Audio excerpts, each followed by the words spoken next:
Are we ready to rumble?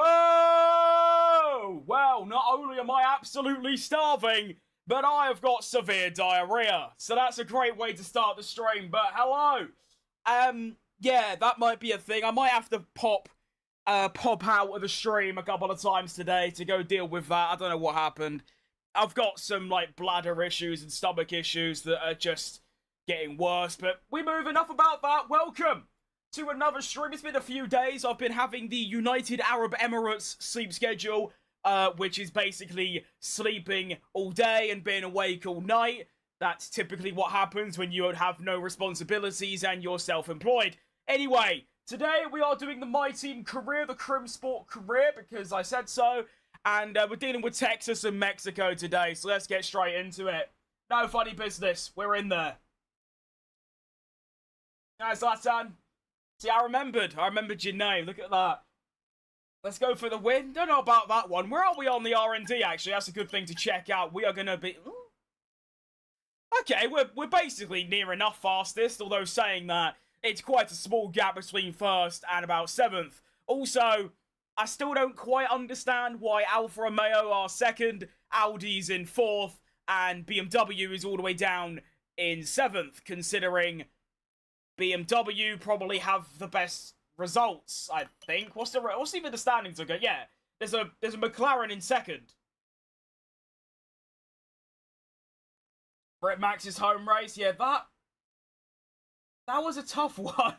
I didn't feel too bad. I thought it was exceptionally funny. I love the bloke. I mean, but I thought that was so hilarious, the way that he just crashed completely by his own fault, which he admitted to, fair play, but even so, just, you know, your final home race, you know, let's give it some, let's please the crowd. They've hundreds of thousands of people have all come to see just me, and then he goes and does that on lap 2. Or was it lap 2 or was it lap 1? Might have even been lap 1. Anyway, so as you can see, we sit 5th in the Constructors at 107, and I've got 104, I know 101 of that 107. Franco Colapinto. Oh, to be fair, after my last stream, he's no longer last in the drivers. He went all the way up to wherever he is on 6 points. However, if we take a look at the drivers of our team, it looks like this, okay? We have signed Ollie Behrman for next season, and we are awaiting a response for Sergio Perez. He's denied the contract 3 times. Clearly, he hasn't got enough money from sponsors. He wants even more. So we have offered him near enough 30 million quid to join the team, which we can easily afford. So, hurry up! Do you know what I mean? Right, let's get to the first race, which is, yeah, Texas, as previously discussed.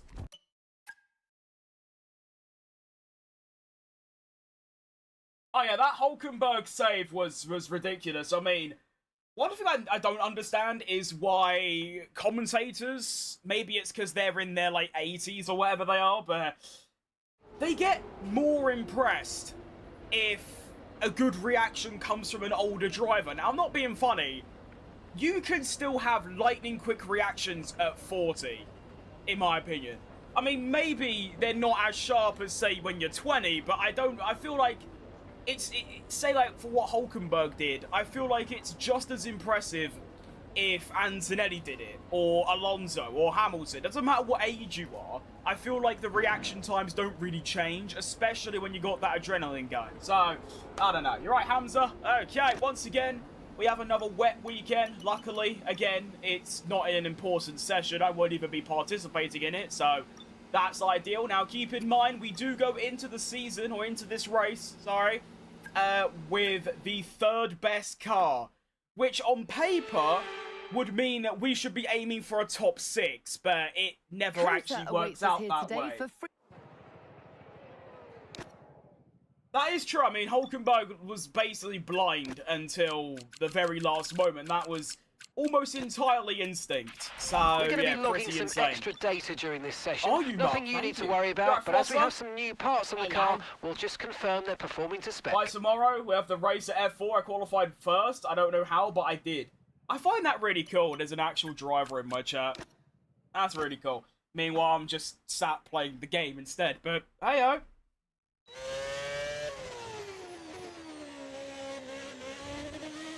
Pretty good, but I mean, obviously starting first, it means you've got every driver behind you. Shout out Will Buxton. So there you go.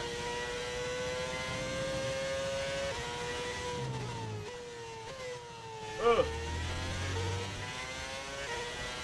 Now, I'm really hoping we don't get understeer today, because that would just ruin my day. And it's already going pretty smelly, I'll be honest. Right, Indy. A top 5 is probably doable. Maybe at Mexico, because I'm actually, like, a Mexico Meister. Don't know about Texas, though. Texas is a inconsistent track, is a good word to use. Sometimes I'm lightning quick, other times I'm Mahavira Gunathan. It just depends on the day, and just whatever goes on. Hopefully today I do drive, like, good, because as we know, it's every other stream I'm either the best or the worst. So hopefully today is one of the good ones, because, yeah, that'd be nice. You watched the video on my other channel? Nice one, mate. Yeah, I finally decided to start uploading on my second channel, more F1 Crim. I put a career mode video up. It is funny, though, that we are currently in Season 2 of the My Team, technically, and this is round 11 of the My Team.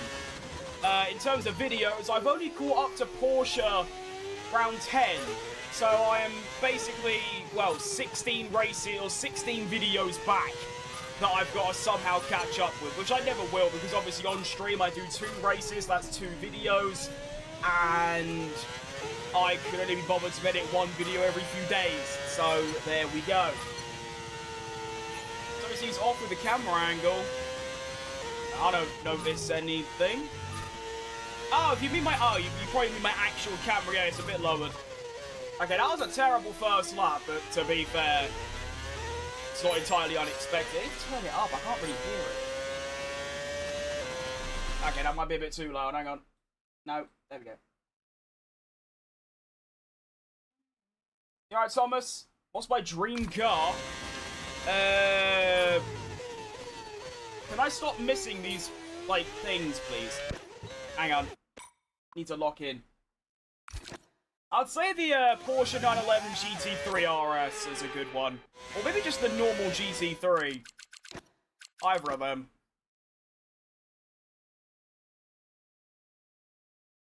Which, bit out of the budget, I can barely afford a Nissan Micra, so there we go. Oh, you mean in-game? Okay. I haven't changed it, so I don't know. Maybe it's the car. It does change depending on what car I'm using, because some cars are just different. Like the McLaren is a bit, you know, it looks a bit closer and stuff like that. Probably different from the Cadillac too, I'm not sure.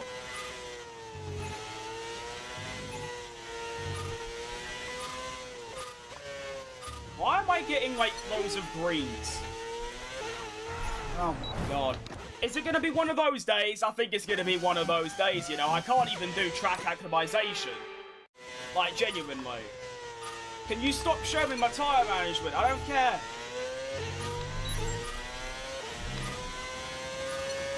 I have a tryout in 8 weeks for F3 Junior. Ugh. Let's see blood in F1 one day. Surely.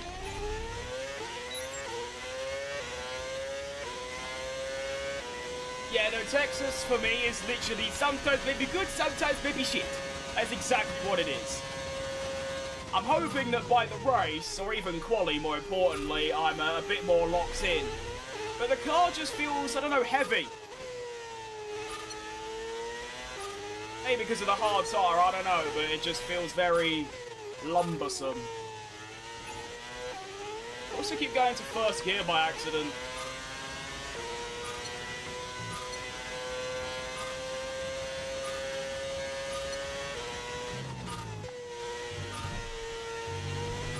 Deary me.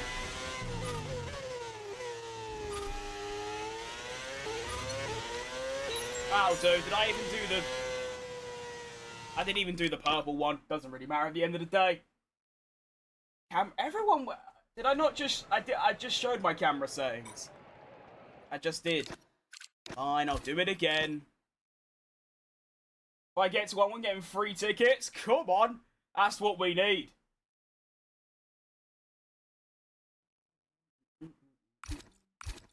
You better have screenshotted that. I'm not showing it again. Okay. That one.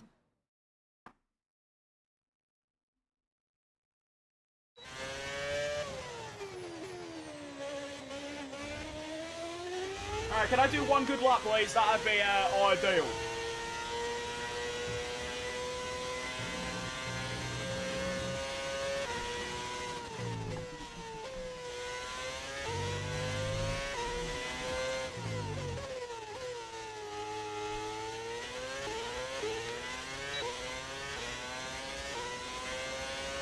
What am I doing? Oh yeah, tyre management. Right.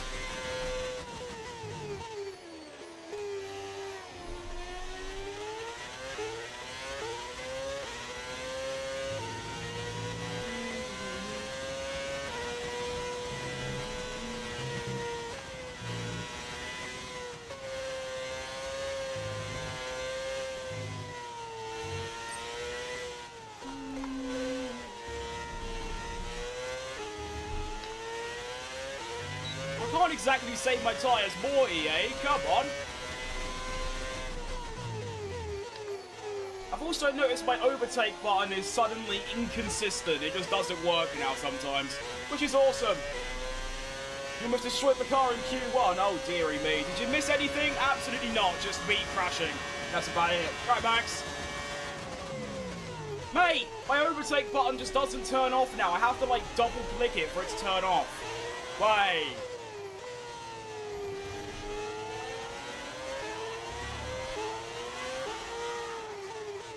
I've only had this wheel for like 2 months and it's already messing up. Come on. Gary, hate it. Oh, the tyre wear. Oh.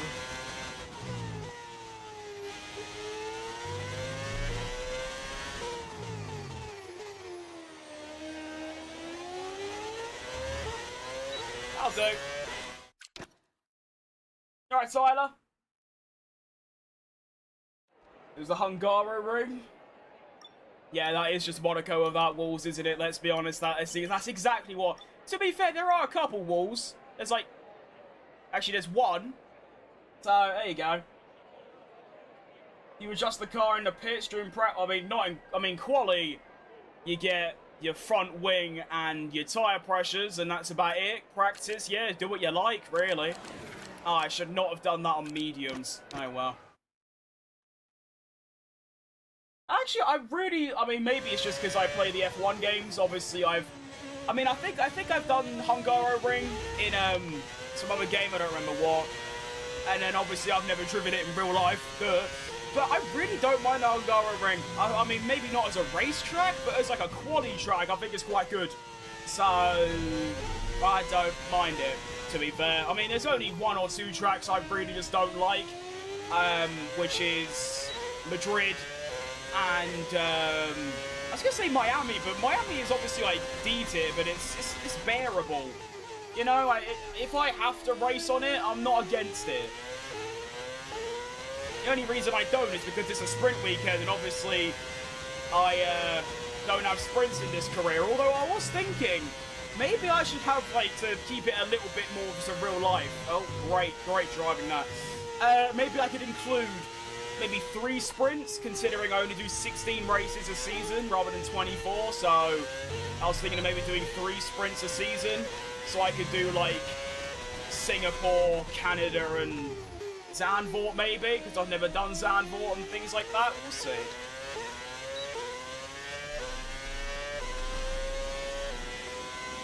And like Hungary for quali, it's a 3.5 out of 10, that's valid. I mean, one of the main reasons, obviously, that it isn't a good racetrack is the same issue with most tracks in the universe nowadays. F1 cars are just simply way too big and heavy. It's just impossible to overtake in a corner unless you have a battery or DRS, in which you sail past down the straights. But other than that, you can't really overtake anywhere. You know, by having... you know, a dive bomb or overspeed or something, like, someone can't overtake through here unless someone goes off or something.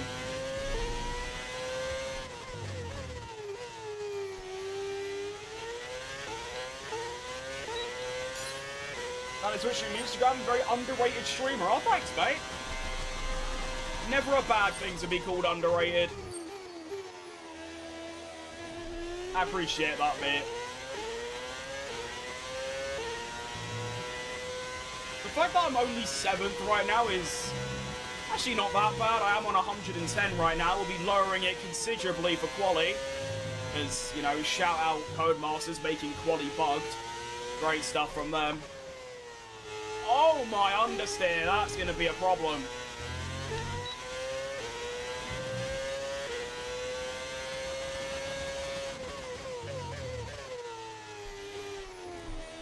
I'm very close to, like, being very nice and consistent around here. Hopefully I'm at that level by the time we get in the Grand Prix. There's rarely any people that go live on F1. There it is. It is quite sad, but it makes sense. Because, I mean, think about it. If you ever wanted to, you know, grow properly, you wouldn't do F1 because it's just too small of a niche these days. You know, maybe back in COVID times in 2020, then maybe it could have worked. That's why you've got people like R11 and Team at MODDED and Thom who have got all this large following. Whereas when you're someone like me who is of small stature, it is very difficult. And I can totally see why people may go to other sim racers or just switch niche entirely. But to be fair, it's like I always say, F1 is the only thing that I never get burnt out with, so that's why I do it still. My favourite track is probably Spa. Any track in the 26 cars just feels terrible, but in general it has to be Spa. I've driven that track in multiple different cars on different games, and no matter what I'm in, it's always the bollocks. So there we go.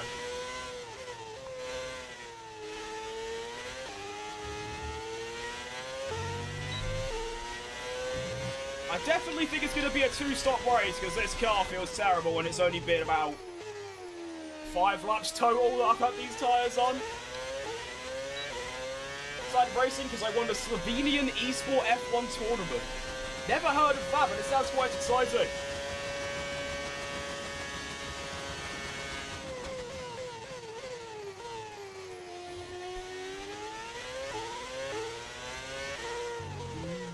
No change, I can change, I can change, I can change. How do you?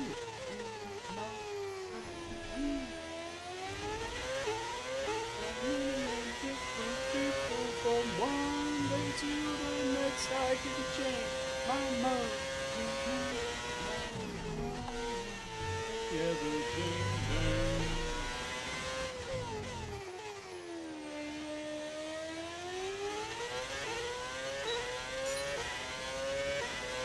I like Spa, I'm just not good at it. That's valid, to be honest.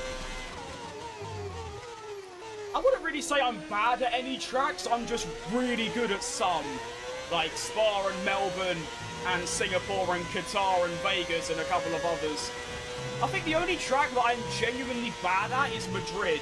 But I guess that comes down to just having no practice at it. It's a new track after all. But even so, I've done a few races there now. I've done a lot of time trial and I'm still useless at it. So maybe I am just useless at it. Full stop.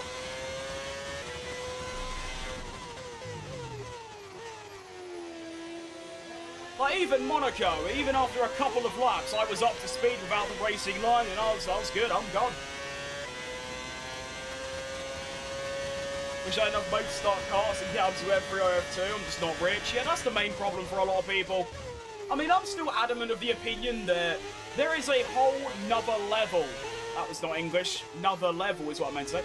There's a whole nother level of, like, talent and skill that is somewhere out there but can never be found because it just costs too much. The best driver of all time could have never actually stepped in a racing car or a go-kart because they can't afford to. Little do they know they're probably the best driver ever. But we'll never know. We only get to see the best drivers from the top 1%.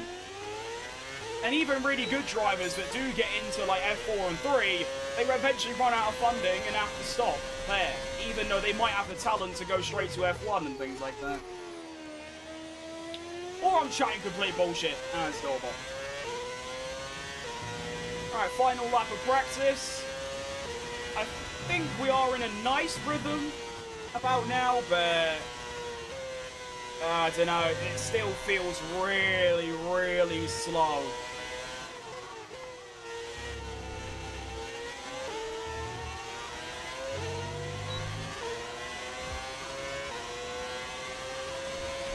I mean, that's my teammate, right? Even my teammate's now catching up to me.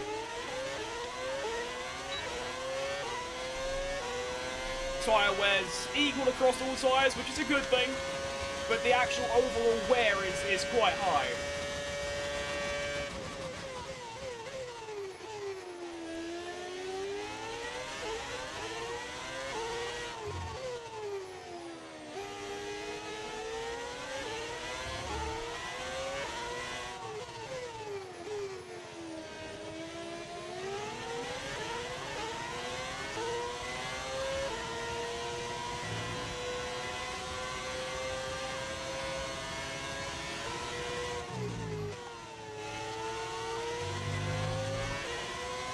Overall, not too shabby, but just tyre wear is egregious.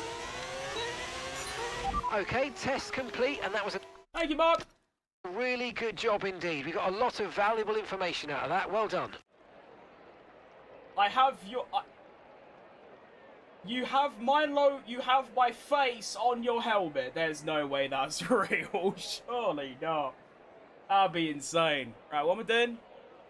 34.6. Okay. I think the best American circuit is Kota. Oh yeah, it's not even close. I mean, to be fair, it's the only track that in F1 that's actually a track and not a street track turned into a track for money. The fun doesn't stop here, horrible though. Join us practice again session. as I the rest finished of the weekend unfolds. last of anyone by a second.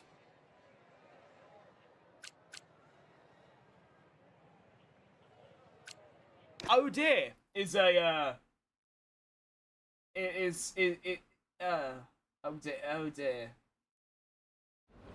I mean, they're a bit. I mean, I wouldn't really call the Indy 500 a track. That's more of a bowl, but of course there are a lot. There's a lot of good American tracks outside of F1, but inside of F1 it's a bit bleak. I mean, Texas is not great, but it's all right. It's a decent circuit.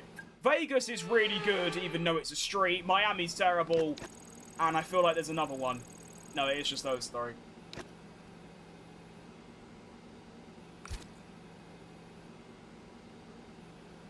I think doing time trial makes you better. No.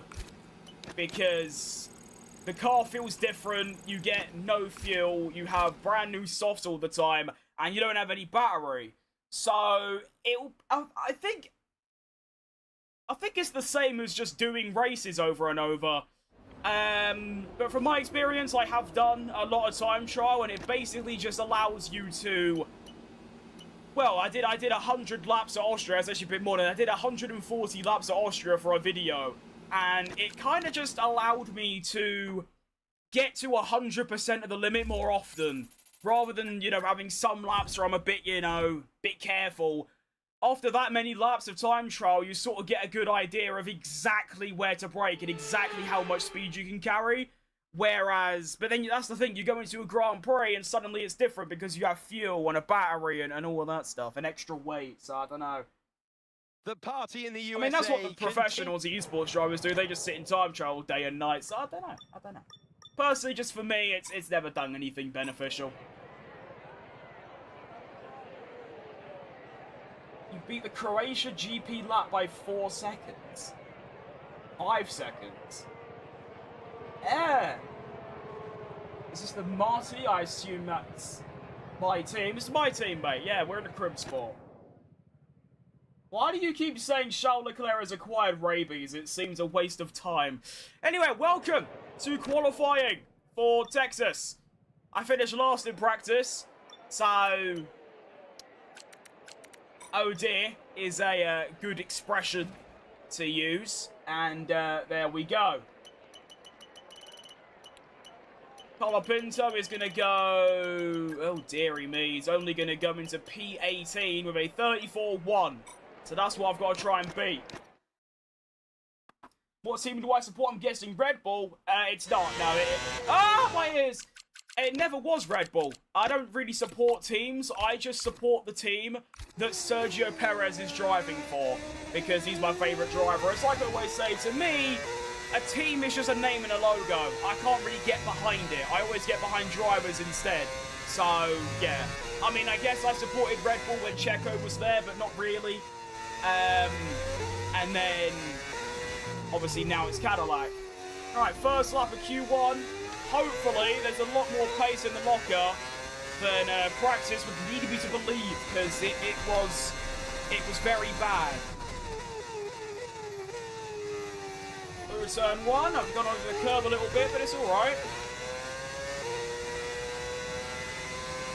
Now, I know I can use a lot of battery through Sector 1, because you recharge all of it through Sector 3. So, that's good. Bit of understeer, bit of afters. 8 thousandths down in Sector 1, which ain't bad considering Sector 1 is by far my weakest on the entire circuit. So you know what, I don't think that's too bad at all. Into the sharp braking. That's nice, right over the curb, get the exit, lovely. Now I can drain this battery to 0 at this stage. Go faster. Have that.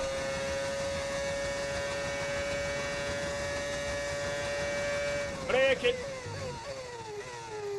We get in the corner. Now 3 tenths up on Alonso, which is still terrible. And I've nearly spun. I've saved it though. Good save. Dump the overtake. This should still be easy flat even nowadays. Yeah, nice one. Send it into the penultimate corner a little bit wide. It's a terrible lap. Well, it's not even a terrible lap. It's just... the car's just slow. Out the final corner, it is going to be a 33-4. So I put 6 tenths on my teammate, and yet I'm only P13. Our car may be a bit weak around here. I think that's a good stance. Is that the car feels a bit crap. Right, Crizzle, the aim is to beat Colapinto, and that's about it because our car seems pretty horrendous. To be fair, I mean, I've only got a 1/10 gap to Charles Leclerc, who is in 17th. You can guarantee probably these two are going to go a lot quicker. And, yeah. To be fair, I can't see any of these 6 beating my lap time. So I might just take a gamble and say that I'm through, even though P13 is not ideal. I don't know, let's go for it. Okay, we're fine. We make it through, I think. Surely? Yes? Yes, we make it through in P15. A 10th clear. Colapinto goes out in 19th. Half a second on his head. Have that, Sonny. Decent.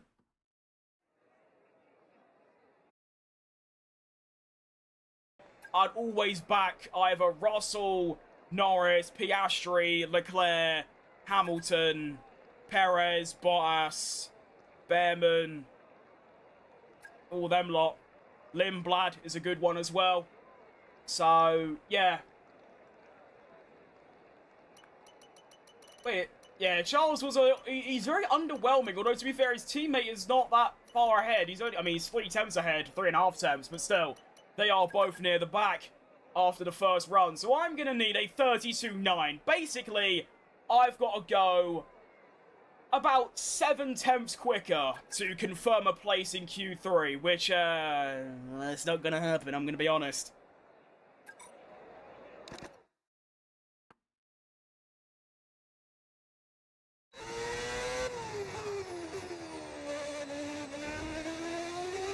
I hate this car, true. Alright, come on, big lap. Big lap, pretty please. That's the worrying thing, is that 33.5 was, like, that felt pretty good, considering how bad the car is. Alright, here we go then. Potentially my final lap in qualifying, unless I put in an absolute barnstormer.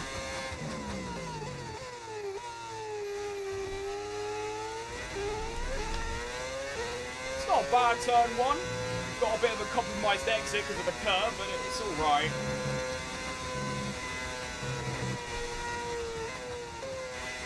And I've gone wider than I... Oh my goodness, terrible, terrible, terrible stuff. Yeah, it's just, I might just bin this off. I've cut the track about 46 times already.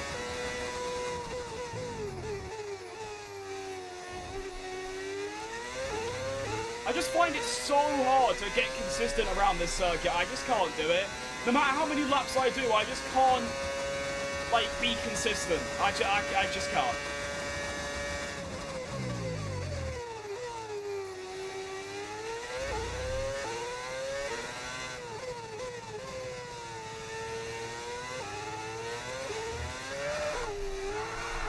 There it is, qualifying over. Unlucky. Thought I was fine, I'm in 4th gear, and suddenly the car goes, woohoo! Unlucky. This track is really miserable, isn't it? I just can't do it, no matter how many times, how many laps I do, I just can't. We're out of qualifying, come on. But I didn't even have that hard of a time in Monaco. Monaco, I was like consistent from the off. Here it just doesn't work. So there we go. P17. It's only a game. Well, you'll have to be mad. I'm not mad, I'm annoyed.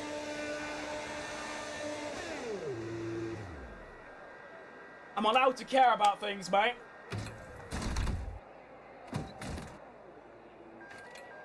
Driving too aggressive. It's actually quite the opposite.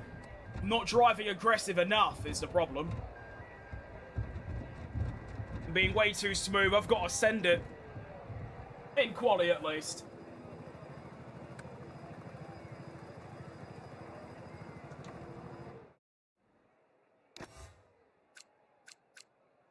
.31.8 is ridiculous. Fair play, Norris. I wonder if that's... If I had his car, could I do that?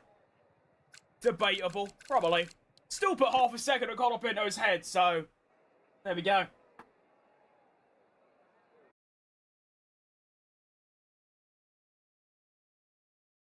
My arm's already killing me. It's been like 10 minutes. Look, all that matters is Sunday. Isn't that right? If I truly have good enough pace, I will simply overtake the people ahead of me. As in, like, yeah, I could have qualified 12th. But even if I did, I would have just stayed 12th. Whereas here, if I have pace good enough for 12th, I will just simply go ahead of the cars in front of me. There we go.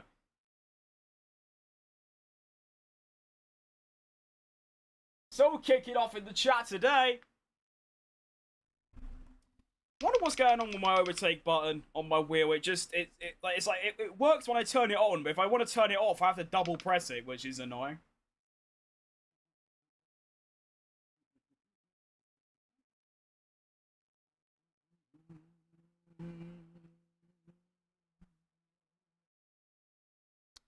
I think that also means that it is this career, isn't it? That my 100% Q3 entrance rate is now gone. As I, obviously there, got 17th. But even if I finish that lap, I won't get in top 10, because that's just not going to happen. Here we are then, in Welcome one of the fastest growing cities in the United States. The fabulous it's my job Austin to do the in introduction, great state of not Texas. you. Shut up. Well, what a race but yeah, we're at in Texas. Any grid penalties? Any? Okay, we got one. We move up to 16. Shut up, Mark. That is going to be a grid penalty for Alex Albon, who goes down to 22nd, meaning there's only 2 cars now between me and my teammate. We have got Lando Norris on pole. It's a Mercedes front row lockout with Antonelli in second. A 5 and 6 for Porsche, which is very bad, considering we're trying to beat them in the constructors. Now, the strategy, the fuel we're going to be running is going to be 34.6 kg. So, that is a lot of fuel. That is 6 laps overfueled. Fair enough. One-stop strategy is terrible. I feel like that is not going to work in the slightest, but it will probably still be faster than a 2-stopper. So let us begin.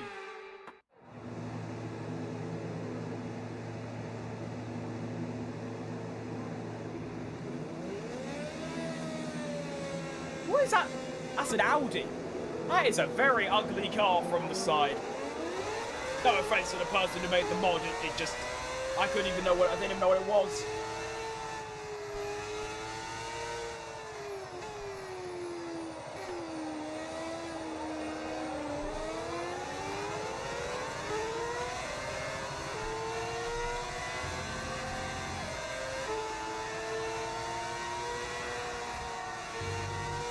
Alright, hopefully I have a bit of a better race than I did quali.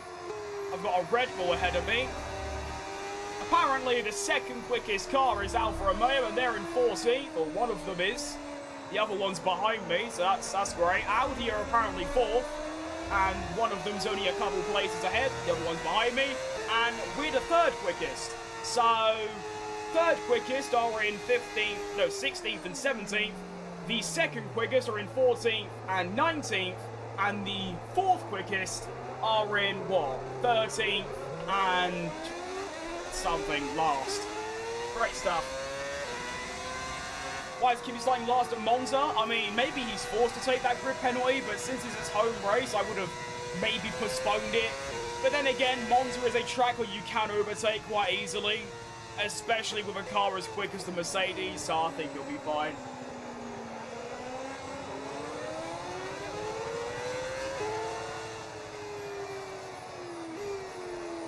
I mean, if there's any track where you want to take a grid penalty, it's where there's a lot of long straights to overtake on. So Monza and Vegas and Mexico are some good ones.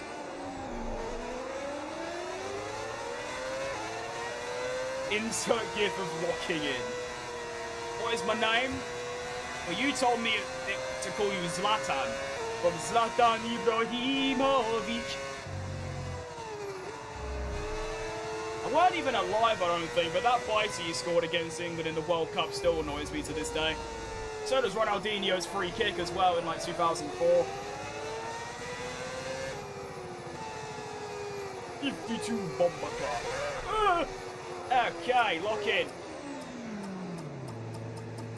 I shall drive my car quickly and hopefully I get forward a little bit. 0.5, it's not the end of the world. And here we go then, round number 11, the Texas Grand Prix. We're in the shade, in America, and we're off. Great reaction. Great reaction, great laws. My race starts have been electric as of recent. Hajjal completely blocking me. We send it into turn 1. Let's not do an Oscar Piastri and take out my teammate, or just crash at anyone in general. And I have just gone up 4 places immediately off the start into turn 1. That is exactly what we needed. That is bloody beautiful. Well, very wide for Gasly. Of course, Gasly's in the way. Shock, who would have guessed? Maybe it'll move around the outside. No, okay, that's fine.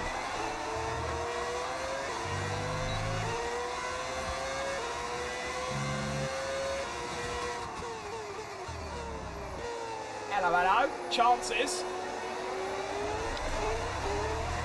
Lots of understeer. Right, straight high speed. Here we come. No, maybe not. Maybe. Oh dear. Oh dear. Problem. Yep, I've got that. We get past Gasly. I'm already up to P11. Sure, man. We are moving through this field.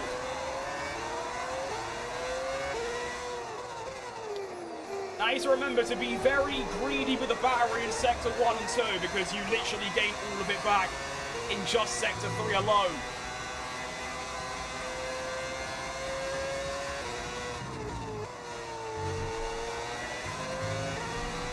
What an astounding opening lap. I mean, 5 places gained. Still good though, still very good.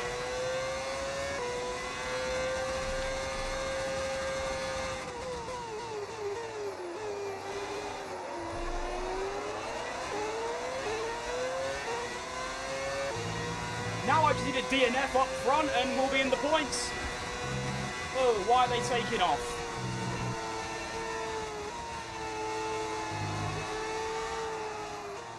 Where are you going? Oh, you know that.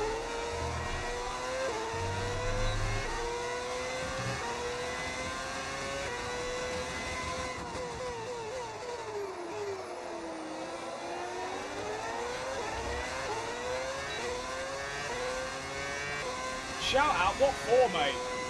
Can't just ask for a shout out. Okay, that's more like it. If I don't DNF by lap 3, fair enough. You're setting quite low standards for someone that's played this game for like 7 years. But to be fair, there's a good chance of it either way. I'm useless. After what was a very good lap 1, suddenly it just doesn't seem that good. I'm falling very quickly behind Ocon. Stroll is consistently up my arse, and there just doesn't seem to be a lot of potential there. As I say that, there's a big slide for Lotus of Ocon. Can I even get close enough for a move? You know what? Ricardo special. Go on then! Oh, he's going to switch back me. No, don't do it. Don't do it. Gonna have to use a bit more battery than I'd like, but we do get the move done. We move up into P10. Come on!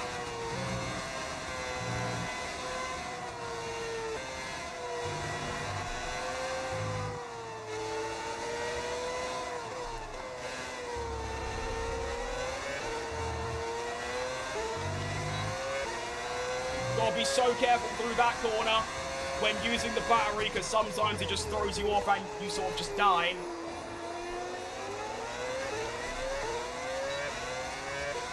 Yeah, Monaco was something like lap 12, 14 or something.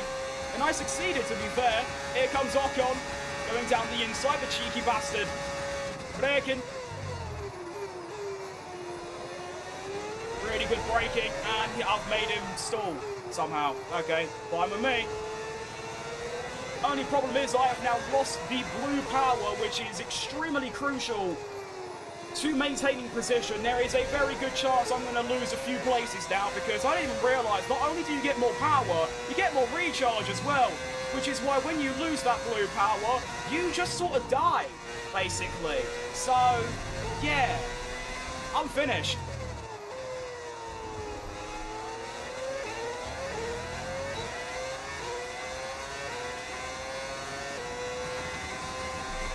Comes Ocon, got to block him off a little bit, which is fine with me.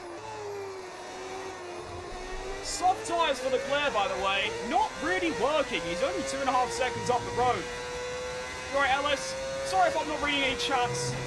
There's a lot of racing going on, and there's only really 1 or 2 places where I can have a little gander.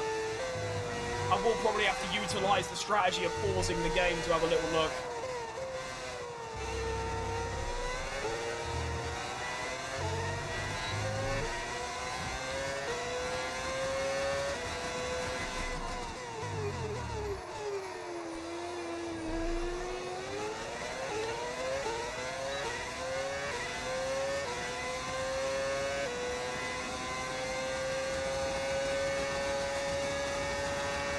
God, that straight line speed from the Lotus is relentless.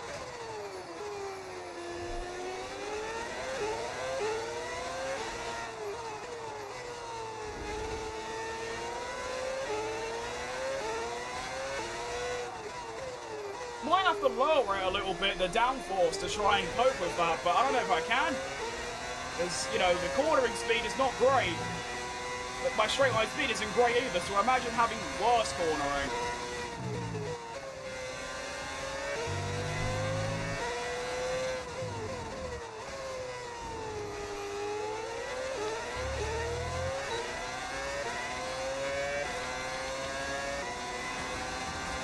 Here comes Ocon again, going for a dive bomb down the inside. Stop it! I just haven't got the grip to fight it. I mean, I ain't got the blue energy anyway, so it's not too surprising. Still looking good.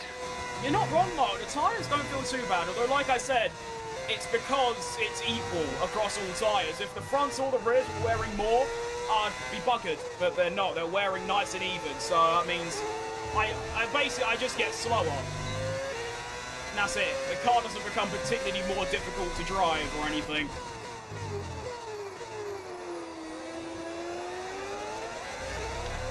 But if I can stay within a second and get that blue energy back, we should be looking nice.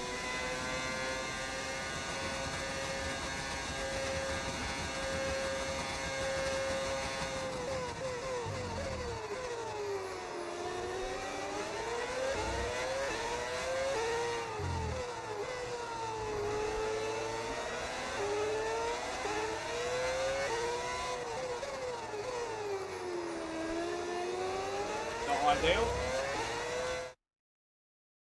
My steering wheel works on PS5. I mean, yeah, no, my wheel doesn't. My wheel is PC only. And, well, the wheel itself was about 240 British pounds, but the base was, I don't even know. It's a Moser R5, though. You can just have a gander. I've got the blue energy back, which is all I really wanted. That should allow me to, at the minimum, maintain position to Ocon. At best, I overtake Ocon once again. Currently in a French Lotus sandwich with, you know, Gasly right behind me and Ocon right in front of me. But the point of my teammate also keeping up with me as well on the soft tyre, which is just goes to show how bad the pace is if I can't even gap my teammate. The same teammate that has nearly 100 points less than me and has not outraced me a single time.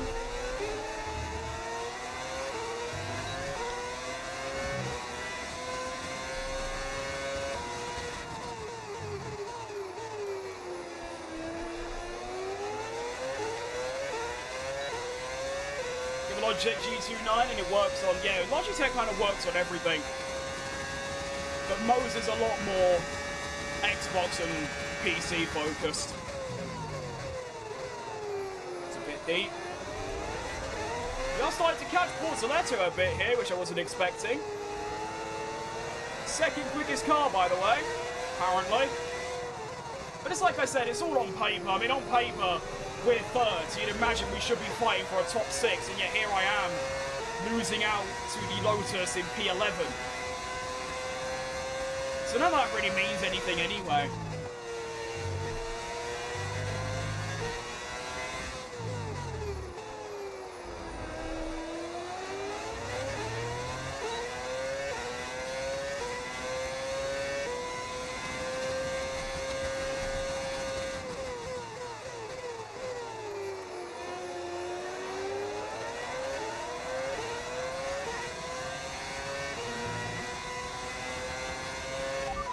Hang on, yellow flag somewhere. It is behind. Okay, the safety car is it's out. It's like there's a massive pile-on. That might be a red flag. Someone has had a massive kerfuffle at the back. It is going to be, I believe, a Haas or an Alfa Romeo Haas. 2 Cadillacs, a Mercedes, and a couple Racing Bulls. Slow down, slow down. Your delta's negative, which means you're going too fast. Reduce your pace. Shut up, shut up.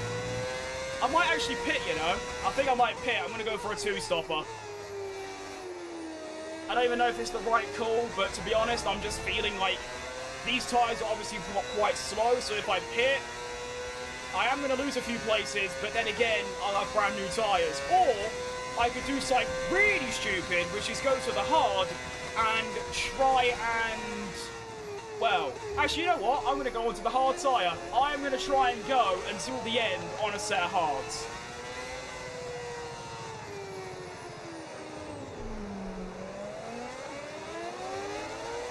I have a slight feeling that the other drivers might do the same. Only races left. It's around 11, so including this one, there's 6.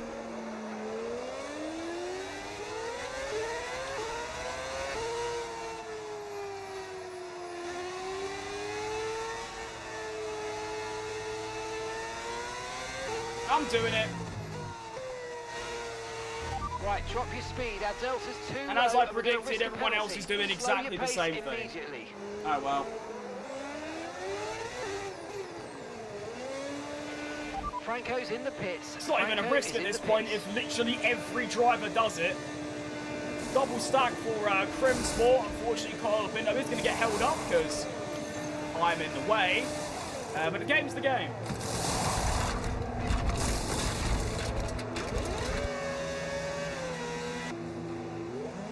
Feels like no penalty for overheating the tyres. I don't think I've ever overheated the tyres, to be fair. I don't even know if that's possible. So I'd say no, but I'm not too sure.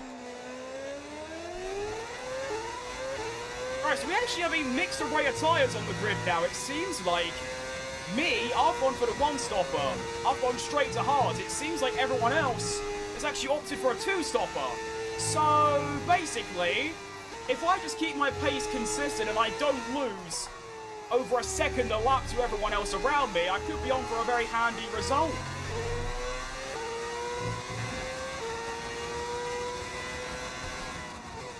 max tyre pressure 2 OP? Well, in the 25 version, yeah, 26.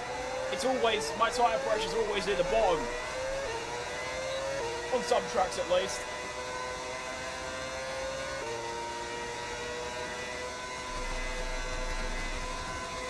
I lost a place as well. Did I go from 11th to 12th? I think I did. Yeah, I did. So one driver has either managed to get the jump, or they haven't pitted. Also, Piastri is now... how are you there? I don't know. Now, ideally, we want the safety car to be out for as long as possible. So hopefully it does one more lap, because there is a Red Bull, Racing Bulls, very far behind. I'm hoping we get one more lap, because obviously the more laps out of the safety car, the less laps I have to push these tyres. So right now it's looking like it's going to be a 19-lap stint. Wish me luck. To be fair, if it gets that bad, I can just pit for softs near the end if I need to.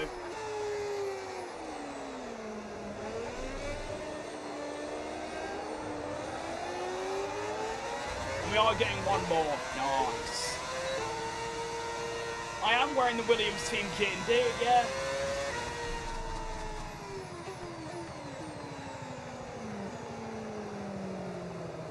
I mean, to be fair, this sounds sad, but I don't really have any like friends' phone numbers saved. We all just communicate through Discord, because it's just easier at this point. So you could just add each other's Discords, I guess. You could just join my Discord server and have a chat there, or you could chat here. It don't really matter, to be fair.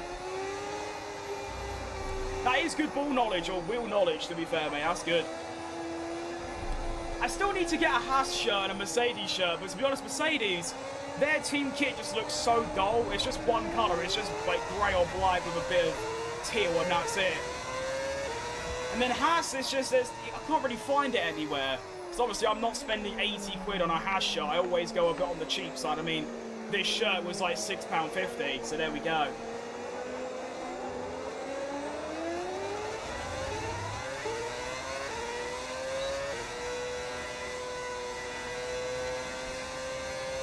Yeah, but I think the thing with Discord, though, is that obviously if you're someone like me who spends over half the day at this desk, you know, at that point, having, like, text messages and phone numbers become a bit pointless. But then I suppose if you're, you know, at school or at work or things, you don't really have that option. Oh, thanks for the treat, mate. I can't believe that's what that says. Thank you, Margaret. The treat, the YouTube gift. Still don't know what that means, but there we go. It's in my, it should be in the description of any of my videos. You dare me to do a drift? Why would I? I'm not going to do that. I guess I could do a little. Oh, hang on. Can't do it. There you go. Right, let's get back up to racing speed. Let's crack on.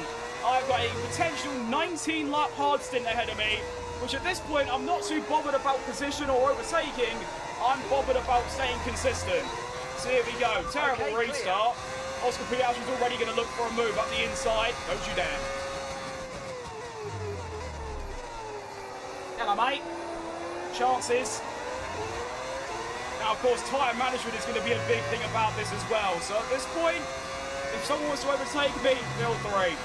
Feel free. Yeah, feel free. I'm not bothered. All that bothers me is staying consistent and getting these tyres to the end. So if I can do that, we might be on for a very nice result. No tyre concerns at the moment, just focus on the driving. Really.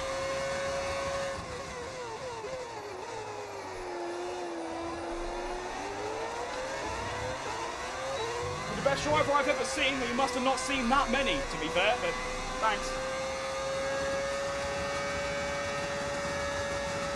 Who are you? Okay. Like I said, I'm not really going to fight anyone. It might seem a bit cowardice, but I'm not racing them yet.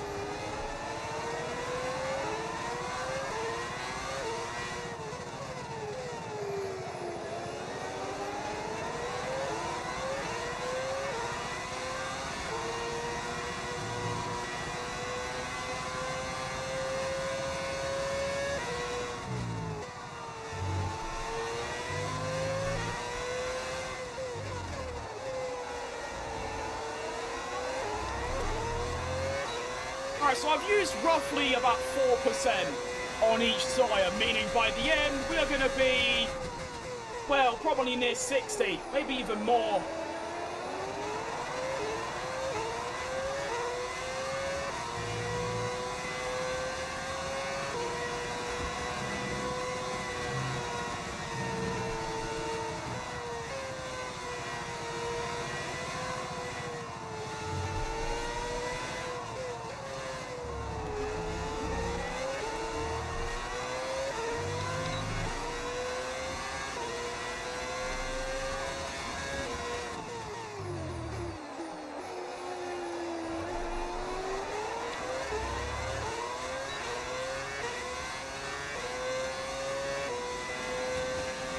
You've been given a time penalty. I look at chat.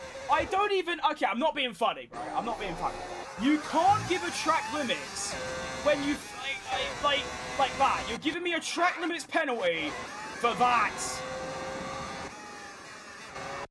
You hate the fact that I changed the engine sound. Well, I've got an idea.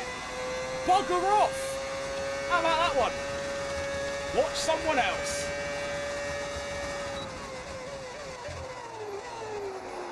Hang on, big pile up. I guess the only place I can look at chat is the main straight now. That's cool.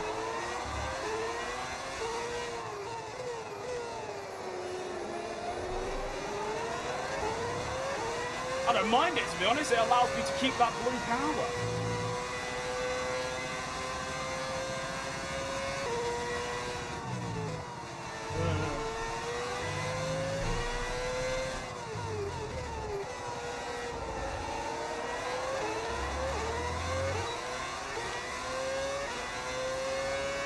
I mean, technically, yeah, it is over the track limit, but A, I have it on regular, not strict, and B, you don't gain time there.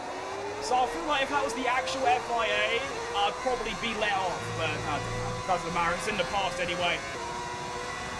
Look at these two going wheels to wheel, Oscar Piastri and Fernando Alonso, the old gen and the new gen, one of them in a Honda, the other one in a Ferrari, going at it. Lovely bit of defending from Alonso, gives me a chance on Piastri. Okay, fair enough. My bad, sorry, I shouldn't have fought anyone.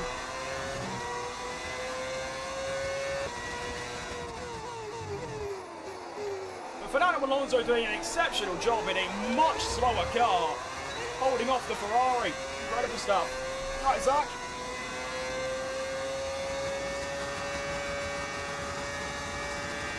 Piastri now gets that place. Alonso's fighting it very hard, though. Hang on. Mystery chance at an overtake on Fernando Alonso. Two-time world champion. Fun fact, he won the world championship the year I was born. That's how old he is. And he keeps the place and then spins, and then I get through. Okay, I'm not sure what to make of that. I couldn't exactly go any more left. There was a car there, so we'll just move on, I guess. We get past Alonso. Cool.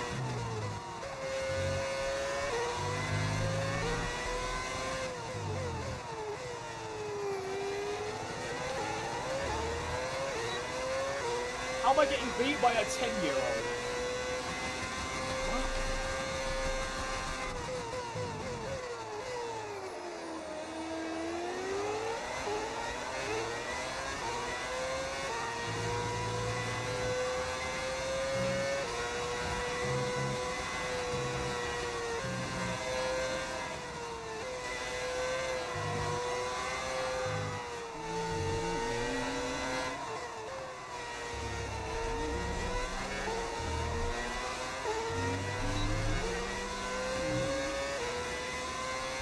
Should probably stop sharing ages in this chat, especially because it seems like I thought you were quite young, because I got permanently banned on another YouTube channel because of that. So I'd say be a bit careful.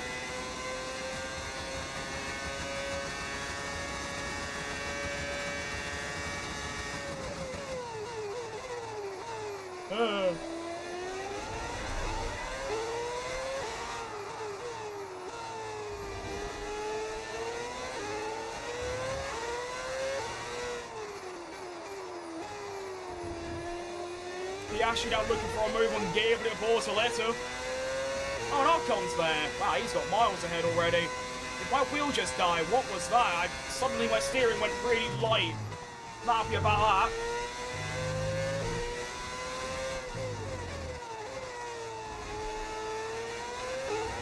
Hang on. A little pit stop for Fernando Alonso and someone else. We now move up to P11.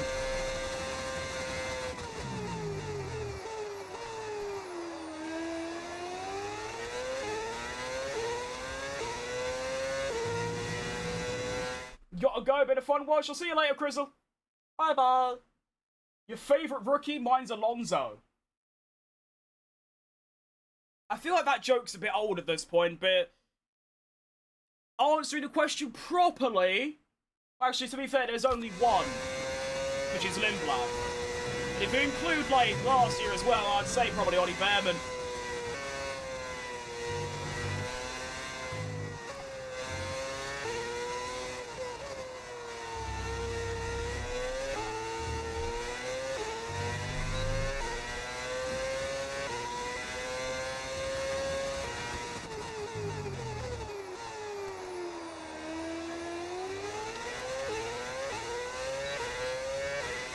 Try to put less brake pressure when doing corners. I don't even know what that means, so there we go.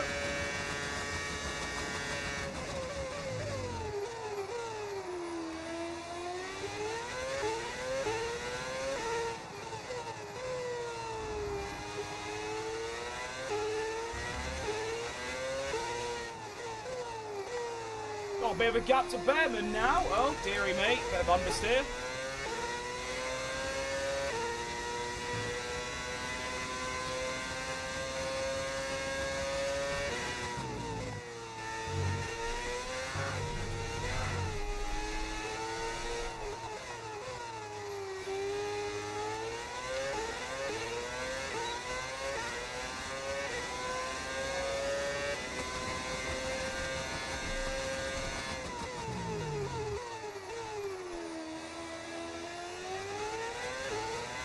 I think I just shit myself.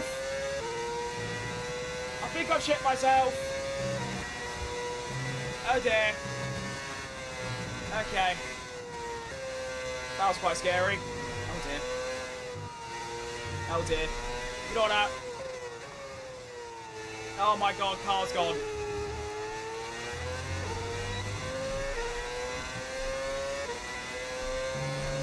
That was pretty horrifying.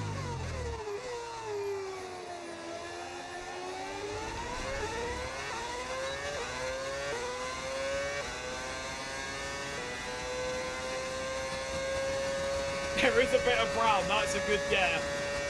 Yeah.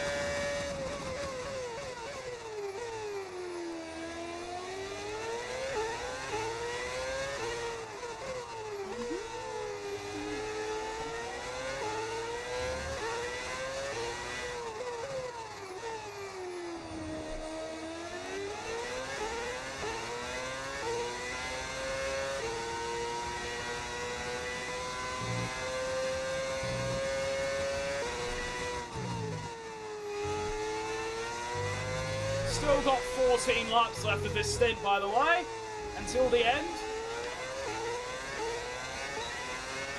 We're approaching the pit window, and you're going to be on mediums.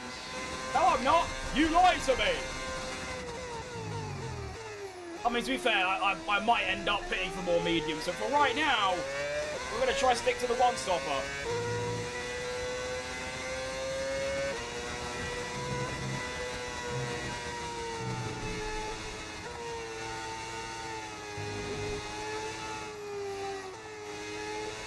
That's what I want to do. I want to take a look at my fuel, because obviously I've overfueled by a significant amount, about 6 laps over. Okay, no and I want to see if that was a bit of a troll, because that just seems ridiculous. But that is what the game came up with, not me, so we'll have to wait and see.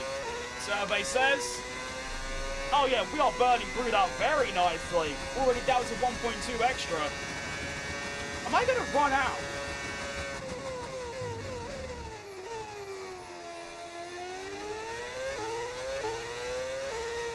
Which would be a load of bollocks, by the way, because I've just put in what the game, like, said from the race strategy program.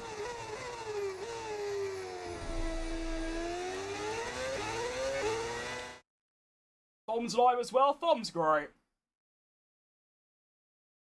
9% in 3 laps is very nice. He's way worse than Krim. Okay, I don't know about that. To be fair, some tracks I am at genuinely faster. But then again, oh, understeer, holy moly. But then again, he's A, way more consistent and rarely makes mistakes.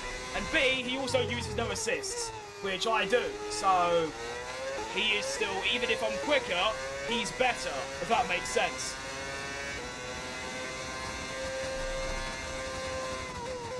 That's a great poem. Felipe Massa does not want to hear that, though, let's be honest.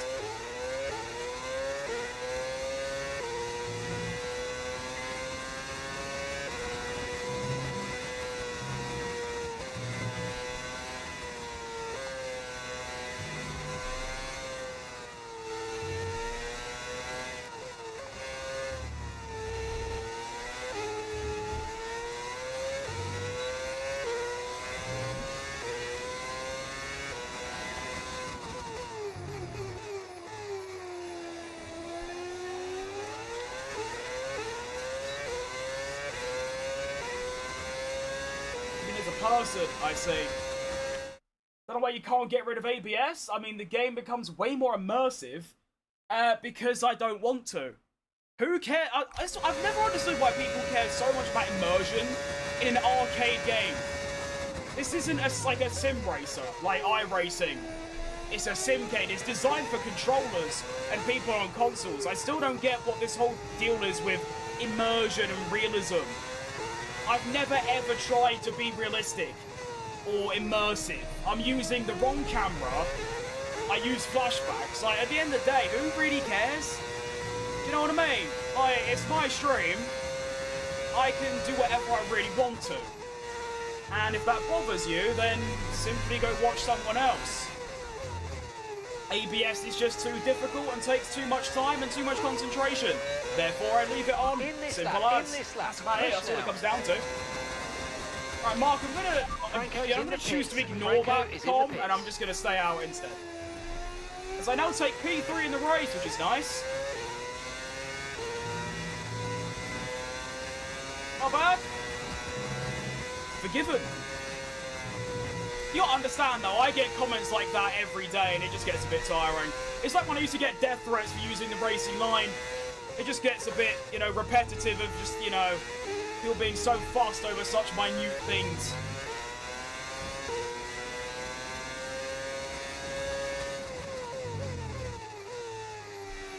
Oh, dear. I mean, to be fair, even if I didn't use ABS, I still cut the track every lap, so that ain't immersive either. If I had track limits on strict, I'm about a 97-second penalty by now, and I'll be last. So, yeah, we're already here for fun and games, and that's about it, really. But don't get me wrong, I mean, if I have played games like iRacing and things, and I do keep it, like, immersive and stuff. I do use no assists and first-person camera, because you're supposed to.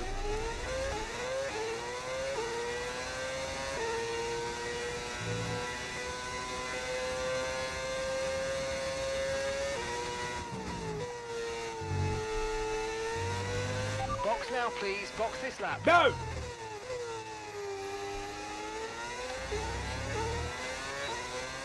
Is there a way to remote to sim qualifying without starting from last? I don't think so. You'd have to sim quali and then sim the race as well. That's what I had to do back in the day when I was doing my simulations. Right, got a bit of a train coming up behind me. All faster cars. We've got Norris, we've got Leclerc, and we've got Antonelli. At least I'm leading the race, which is something that you probably wouldn't expect after the first few laps, but obviously that's because I am yet to stop, and they have.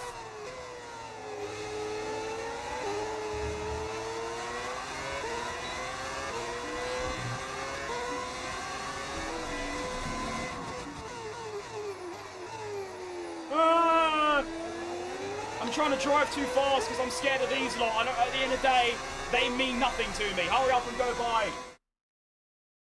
I want it to be more realistic, so it's actually harder, but when I go on qualifying, it's impossible. Yeah, no, you just have to lower... You do what I do. I lower the difficulty for quali, and then up it for the race every time. Yeah, stop. Thanks, Sebastian. Appreciate that. I do know you can tell Mark to shut up, but I just keep forgetting. You're a bad tire management. If I decide to look after your tires, the AI just says bye-bye. That is very true. That is one of the main problems, is that if I go full tire saving, I'm already way too slow. I'll be even slower. I'll be Mahavir Raghunathan levels of slow. So I'm doing a little bit, but nothing too crazy. Doing a little bit of tire management here and there, but yeah, probably not enough at the end of the day.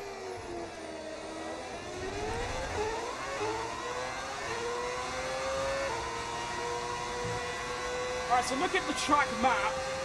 It's just, I mean, behind signs, it's just a massive train of cars that are all getting ready to overtake me. So, yeah, I don't know about this strategy anymore, but we'll just see. I mean, the car is slow, but it's very drivable, so... Here comes Kimi Antonelli. That's Leclerc, actually, going down the inside. I'm actually just not against, like, not letting them through, but just trying not to lose time. There goes two of them.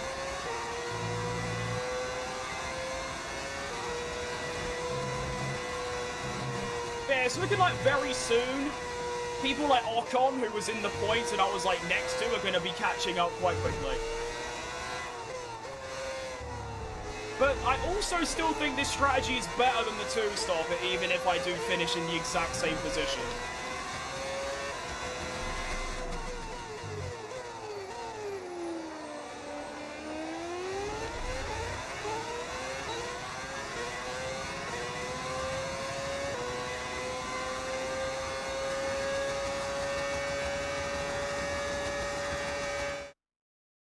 I've just paused on a braking zone. Probably not a good idea, but there we go.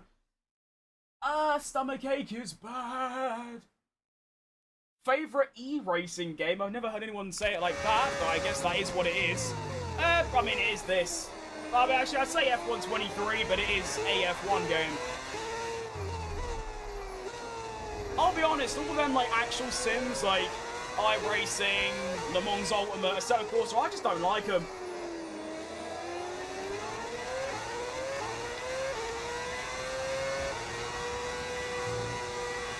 I also love GT7, like Gran Turismo, but unfortunately, since I'm on PC now, I can't actually play it unless I use a controller, which is a bit dull. Fastest lap for Charles Leclerc, not bad, mate.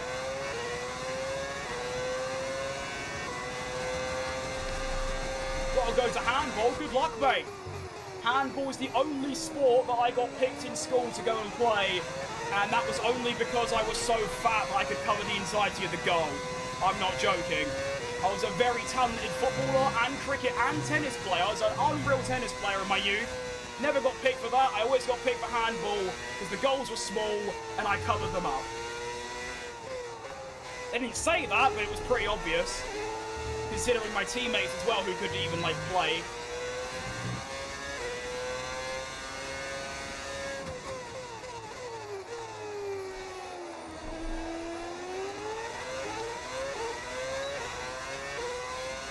This seems like a pretty disastrous race in the Constructors, considering Porsche are now going to be, what, 4th and 6th, and I'm probably going to drop down to outside the points.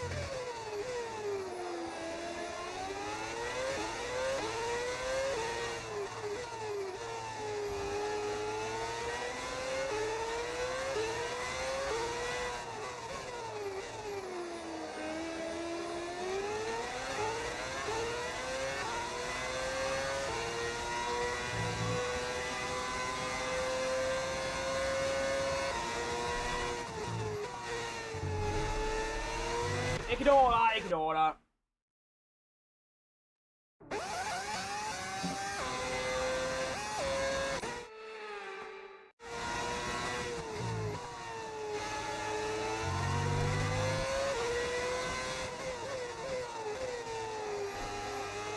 The car is pretty awful now, I'm not gonna lie to you.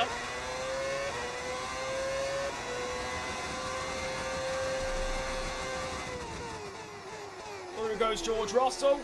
Next up is going to be Lawson and Verstappen. There is a gap behind Verstappen, and then there's a Ferrari of Leclerc. Then there's a nice gap I want to try and finish into, which should be like a P9. But fun fact, I never did any GCSEs because I didn't actually go to secondary school, which is quite fun.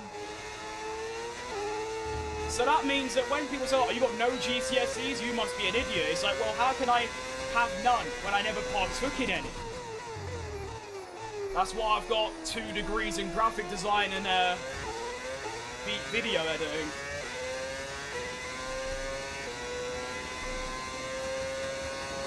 It is funny when you think about it. I don't have any GCSEs, but I got an A level in graphic design.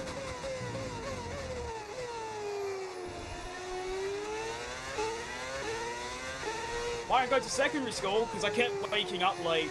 That is the reason. I was just a lazy bastard.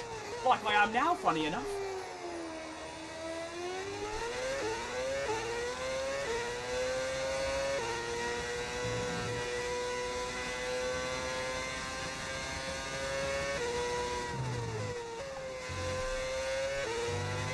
.3's a Lawson. 1.2. 1.3. 1.2.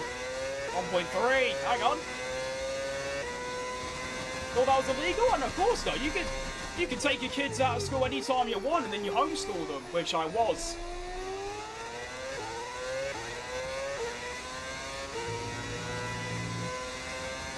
Tire takers looking like this. It's really not that bad. I can actually use my rears a lot more.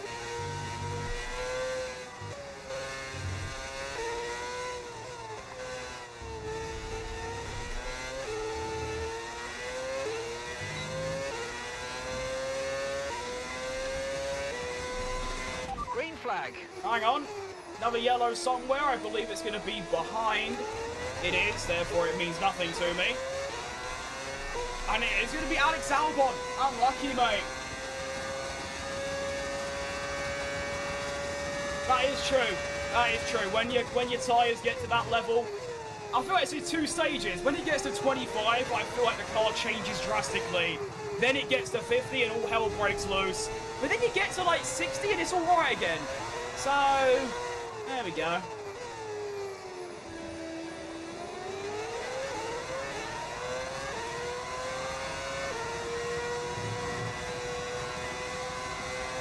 Only got 5 laps remaining after this. We are just about making one-stop work. Keep an eye on the distance and the speed limit line as you approach and make sure you don't speed. Fuel's looking good as well, which is lovely.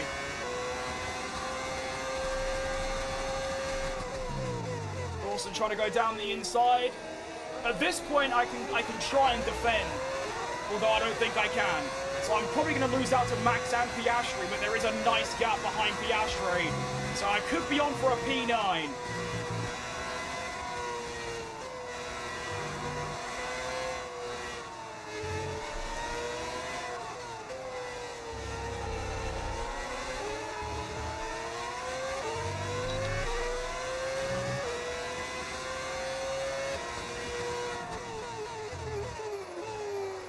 It was funny with me, really, because I missed 3 months of school and then came back for 1 day as like a farewell tour.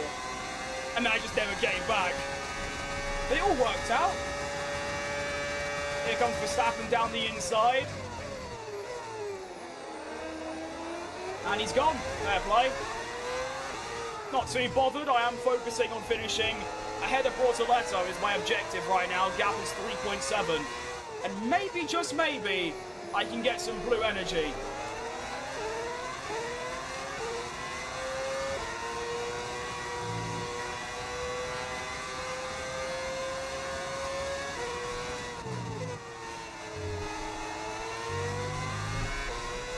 Wish I do. That is massive. Come on. Whereas my friend, all 4 tyres were 100% dead and I got P2 by 5/10. Ugh. Is that good? I'm not sure. Well, Leclerc, Piastri's dive bombing me. Was not ready for that. Okay, I stay ahead of him, but honestly, it wouldn't be so bad if he does get by, because then I'll get the blue. Which at this point I'm going to need, because Bortoletto is catching very quickly.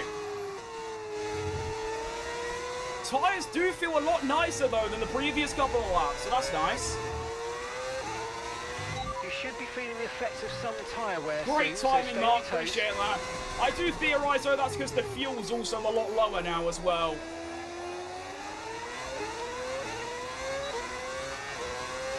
Ah, okay, so that's not ideal then. Okay. That's tough. The only time that hang on, here comes Piastri down the inside. I'm honestly not against him going past. Just go, do it quickly. No fuss. Yeah, nice one. That's good. That's what I wanted. Bortoleto now down to 2.8. That is the main fight now. Staying ahead of him. Yeah, the only time I ever got to 100% tyre wear was I was in Melbourne in the rain. And I did a full race on inters and I didn't stop. And I got to 100% and my tyres actually blew up. My rear left blew up coming down the main straight on the final lap.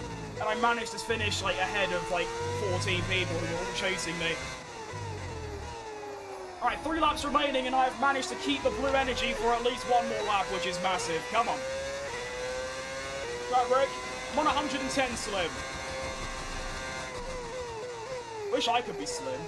Anyway, yeah, I use 110 on every race, and then quali, it can vary between 104 and 110 because of the bug with the AI's battery and quali.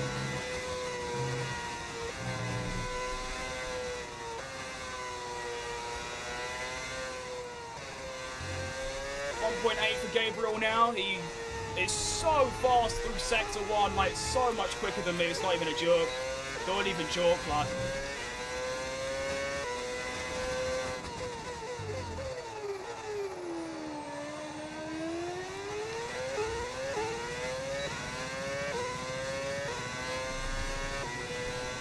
.87 is a very specific number, but fair play.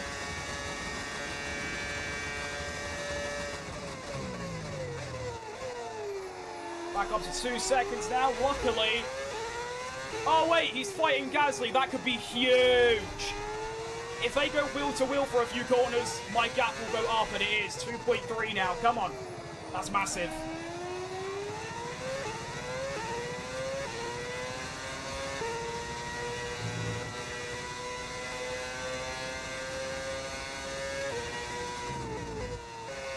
Problem. Alright. Luckily, I went right over that curb, which is ideal. Alright, somehow... Oh no, I thought I kept the blue again. I'm not even falling that far behind Piastri now, which is very nice. We have 2 laps remaining. You right, Huz?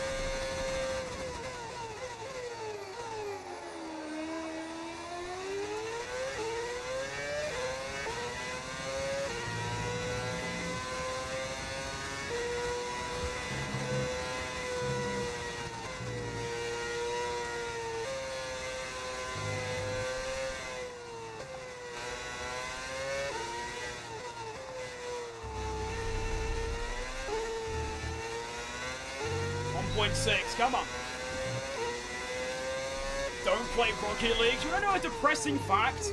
I've earned more money from Rocket League tournaments in like from 4 or 5 years ago than the last 3 years of doing YouTube. Blue boost? Yes. I don't know why I call it blue. I just do. It sounds cool. I know it's technically called overtake, but that I associate overtake with just the normal, what they now call boost. 1.3 for Bortoleto. He seems to have half a second over Gasly, which is not ideal. You can see my graining on the front left now. It is really bad. We are just holding on. Holding out for a hero. Rest in peace, Body Tyler. Bless up. Anyway, we've got 1 more lap to go. And I think Bortoleto might just sneak that blue power for the final lap. And he is. Right, come on. The final showdown between me, Bortoleto and Gasly. Potentially score some points, which if I do, that'll be a masterclass of strategy, because I just don't deserve it. In terms of the pace, it's been pretty egregious. But in terms of the driving, it's actually been really solid. I have driven, apart from the odd little mistake, which is going to happen, apart from that, I have driven pretty beautifully today, which is unexpected, considering how practice went, and even quali, where I cocked up a little bit. Gap is 0.4. I've just got to survive basically a dash down the back straight. If I do that, we should be good. So we taking all measures. I'll be avoiding the slipstream, all that good stuff. Come on. Lovely braking. Get the exit. Right, avoid the slipstream. Go ahead. He is following me. He's not really using it though. There we go. Started using it. Make one more move. I'm on the inside down. Problem. Yeah, we're alright. We fed him off. Lovely work. That should be the only place he can get by. So I'm going to count that that's a fact and just try not to crash basically. But pretty solid performance. Lando Norris wins the Grand Prix. That is another win. He might take the championship lead after that, you know. If he's not already leading it, which I believe he is. Had a bit too much fuel, but that's okay. It's not the end of the world. Try to be a bit careful with the boost. I want to do an Abu Dhabi in the Porsche. Lovely stuff. We can take it easy now. Just got to not go wide. Wish I don't. Round the final corner. It's a lovely drive. It's a lovely strategy. And we're going to take P9 in the Texas Grand Prix. Just ahead of Gabriel. I like it. Good stuff. Barely air dribble. I'm really good at that, funny enough. Got to the highest rank. Used to play in like the odd tournament. And then got bored because it's just that that's the thing about them types of games, like PvP games. After a while, it's just the same thing. Like, I've played that game. It's my most played game. I've played it since it came out in 2016, so I've played it for a decade. I've got 4,000 hours, and it just got really, really boring. But there we go. The top three have scrapped on the racetrack. No one at school? Well, no, everyone's off from school right now. It's the summer holidays, mate. Well, for most of the world anyway. And Lando Norris celebrates the win in style. And obviously I'm 20, so I don't go to school. So there we go. So that's a lovely race. 16th to 9th. Colapinto finishes down in 16th. So he gains 2 places, but there was a DNF. So he only really gains 1. How much time did I put him in the end? 12 seconds or 11 seconds. Actually really nice considering I was on the one-stop strategy. I believe I was the only one to do that. Oh no. Gasly did as well and Alonso. So Gasly on the one-stopper only finishing there ain't too shabby. The standings then is going to look like this. Oh, can we just appreciate my fastest lap, by the way? 35. That's just not too bad. I was looking at the top, which is just egregious. Anyway, the drivers. Lando Norris leads by 25 now, a whole race win ahead of Verstappen in second. We maintain 4th, ahead of Kimi Antonelli by just 2 points. Colapinto stays P16 on 6. In the Constructors, we are going to be ahead of Williams, Porsche Williams, by just 6 after that race, as Williams managed to get 4th and 7th. So they managed to pick up 18 points, we only got 2. Pretty disastrous. We were quite close to Ferrari. Not anymore. And there we go. Lovely job. Bob's your uncle. Why do you keep saying Circuit Madrid? Oh, Carter Vickers. What a player. That's elite ball knowledge. What a player he is.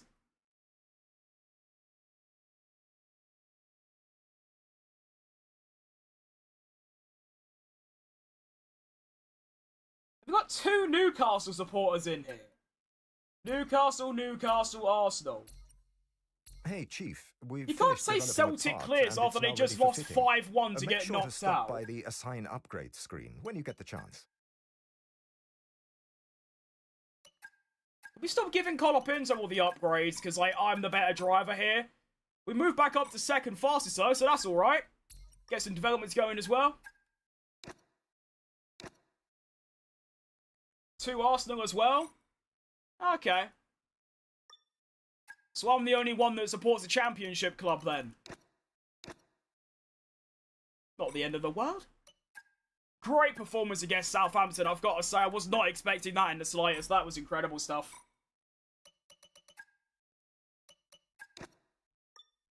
Got football training. Good luck, Indy. Who do I support?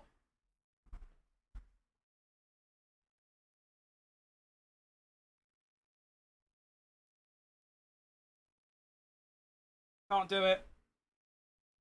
I support that. Come on, you Lions! Even got Bowen on the back. Come on. Love that. Ow. Ow. Okay. Right, well, very quickly, hang on. Bad news, I'm afraid. They were dissatisfied with the terms we sent over. You'll have to let us know if you want to go back in Perez, for them. what more can I do? Okay, hang on. By the way, I gave him this contract, by the way. 82% chance to sign him. That's what I gave him. That is what I offered him. And he still declined it. The thing is, I know I probably shouldn't sign him. Because he's just being a prick about it. He's declined it 4 times. But he's my favourite. I want him in the team.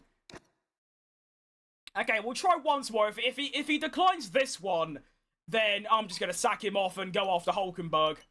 Speaking of which, I should probably do a meeting with him so the chances are a bit higher. I can't do Madrid. I can't just decide which track to do. This is a career mode. I've already done Madrid. That was in a previous stream.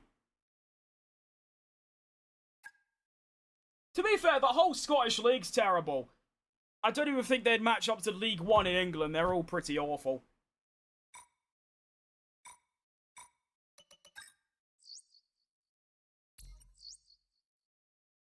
Shock, the development fails. Who would have guessed? Hang on, new upgrade though for Mini, that'll do. 47 upgrades now. On the car, we are now joint quickest going into Mexico. We'll take that. Yeah, now that Celtic, I didn't see it. I was just watching, like, what they call it, Soccer Sunday or Super Sunday, whatever it was. Not even that. You know, when like Sky Sports, they have the big board of people and they tell you all the results of the games. I was just watching that because West Ham wasn't on, like, telly or anything. And I was just watching Celtic 1-0, 2-0, 3-0, 4-0, 5-0. And I thought, surely they don't bottle this. And then they did. Should probably see if I'm going to be, yeah. Fair enough, Sebastian. I mean, it is only 3 PM for me. I imagine it's a bit later for you. But thanks for popping in, mate. Appreciate that. Yeah, I don't... It's not exactly... Wait, is that the team they lost to? Wait, was it the same team that West Ham played in the Conference League, like, 3 years ago? Is that the same team? Hang on. No, that's a different one. Even so, like... It's a general massive bottle job. You only had to... Yeah, you only had to lose, but if you're gonna lose, you only had to lose by 3. And they somehow lost by 4. Like, I don't know. I don't care about Celtic or really football in general other than West Ham, but that's just still an embarrassment either way. And here we've got a bit... Oh, I didn't end my recording. Hang on, wait. Problem. There we go. Nice one. I just realised I've still got my shirt out. Hang on, wait.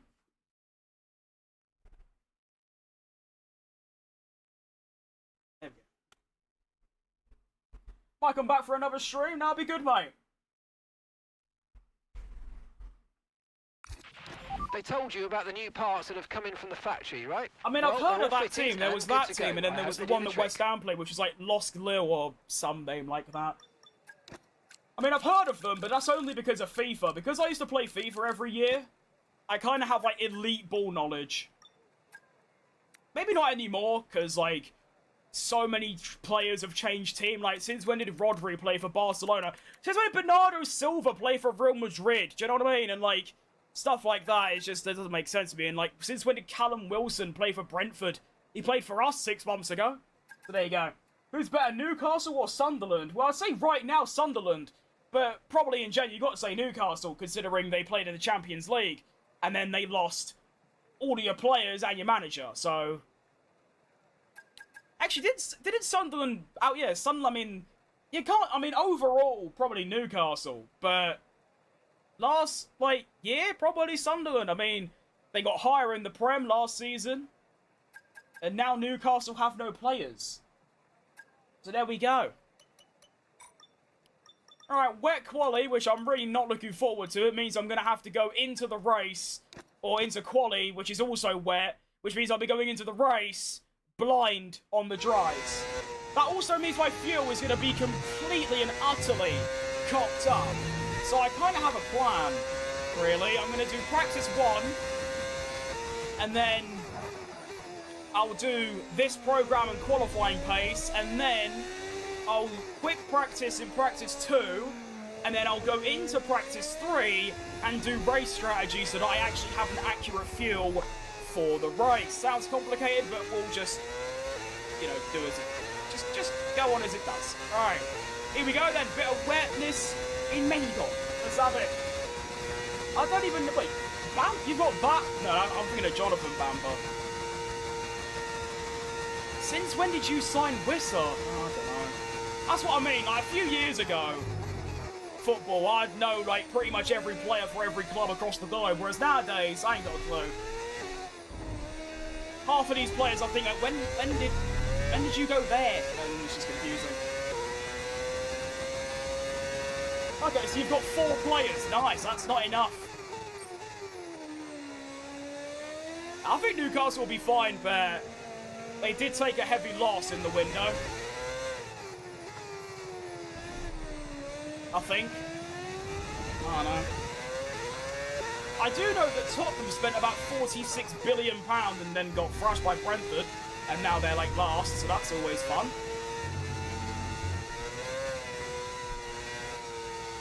The icing on the cake would be Tottenham still getting relegated after scraping it by from us last season, whilst we get promoted. That'd be unreal, but obviously won't happen ever again.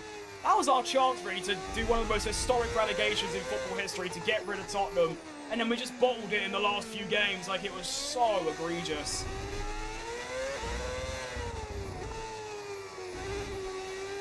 There's a couple of games. There's the Man United game where we were winning 1-0 and then conceded in the 96th minute. That's 2 points lost.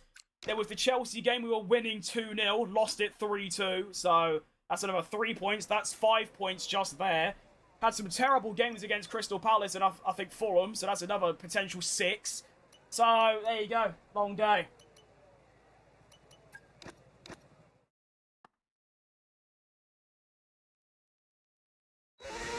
Livramento still plays for Newcastle. I thought he left ages ago. But didn't he used to play for Southampton? Oh, I don't know.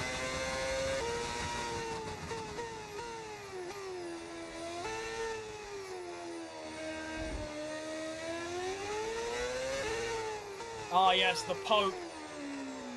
Is that what people call him? Because that's a bit cringe, I won't. That's just... I don't know, it's not bad.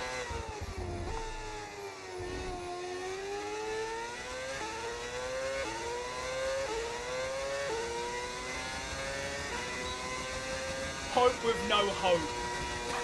Nice. Not a bad keeper by any means. Oh, they're back 8 me. I can remember that, according to Max. Alright. Big 280 kph, by the way. We are flying.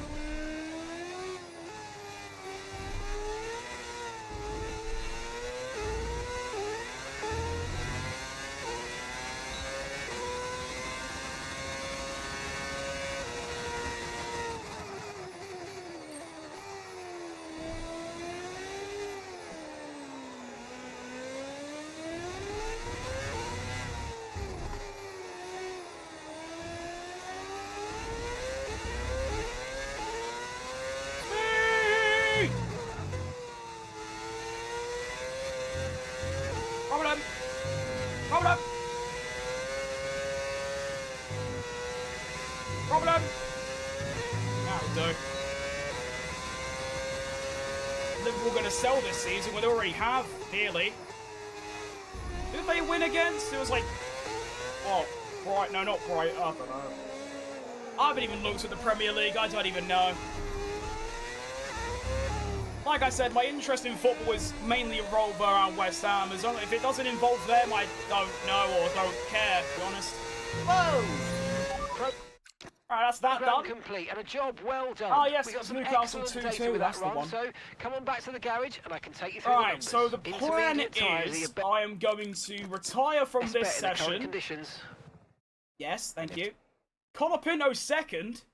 What's that about?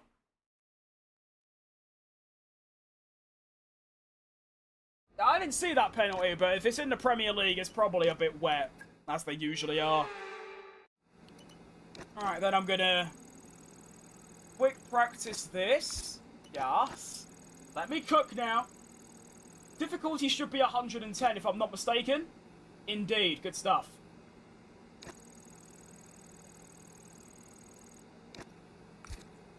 That also means I can now do this.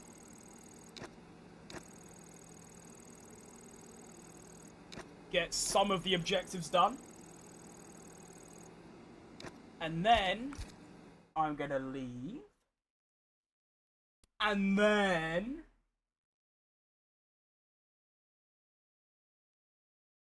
I'm going to, if it wants to load, go into practice 3.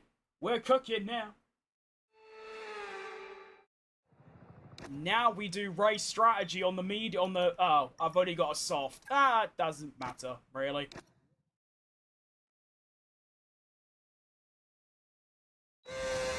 Ah, my ears!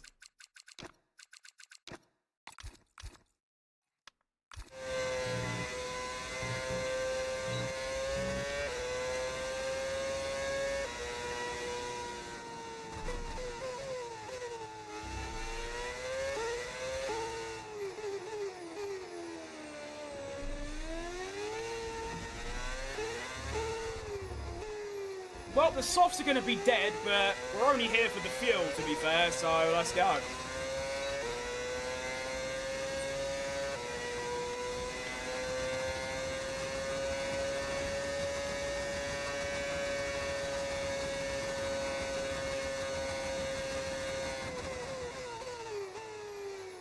Be much later on the brakes through there, that's good to know.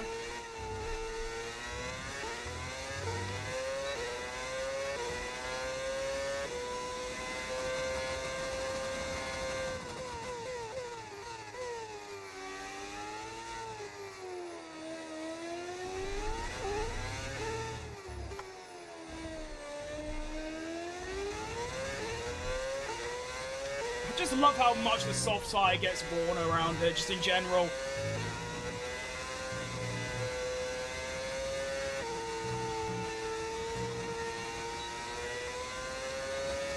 I mean, one lap and they're already 10% done.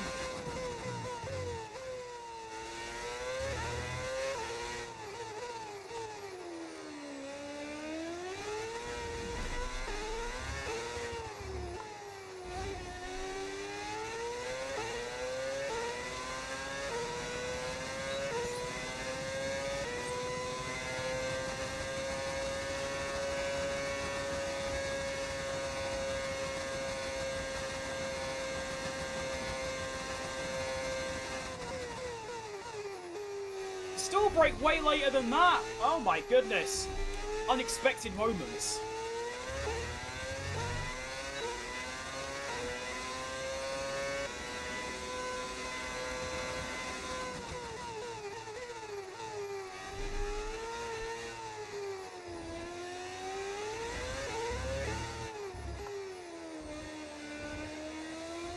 Oh, these tyres are going to be bad by the end of this stint, aren't they?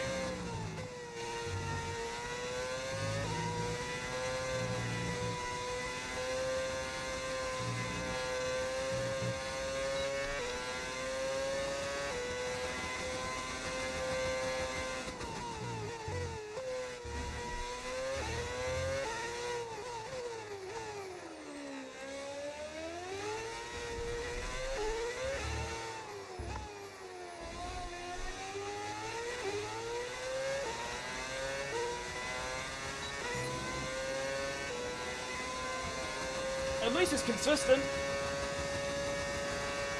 Big plus.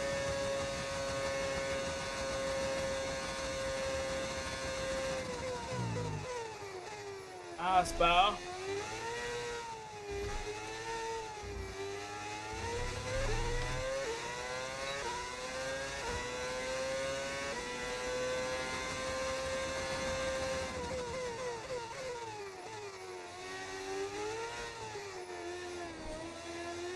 Well, the car feels considerably better than Texas, so I'm hoping that's a good omen. Although, don't forget, we do have on paper the second best car going into this weekend.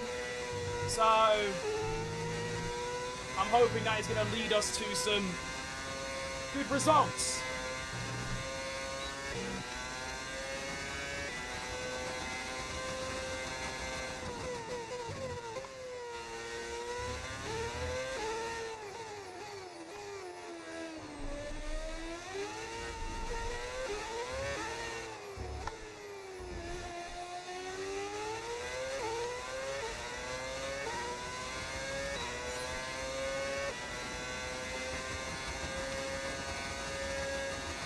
Real F1 is practice a limited number of laps. Oh no, they get an hour. So you can do as many laps as you can do whatever you want, really. You can just not bother at all participating. But you get an hour. Well, you get 3 hours, technically. You get 3 different sessions that are an hour long each. And, there you go. You do 1 lap or 76, depending on whatever you want to do. You know, set up your car for the race, do some quali runs, find out tyre deg, all that good stuff.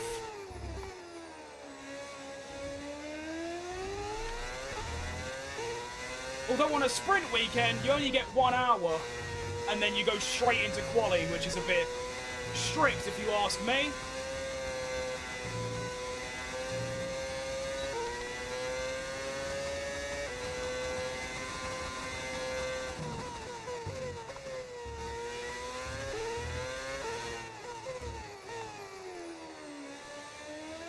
I'm gonna have to see the lap times afterwards, but these tyres really just don't feel that bad. But I'm probably losing a good chunk of time per lap.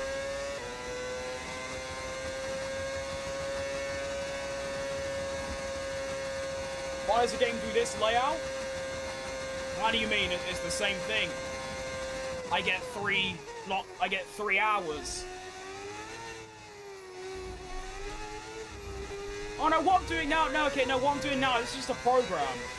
So they ask you to do 5 laps, so they can find out tyre deg and fuel.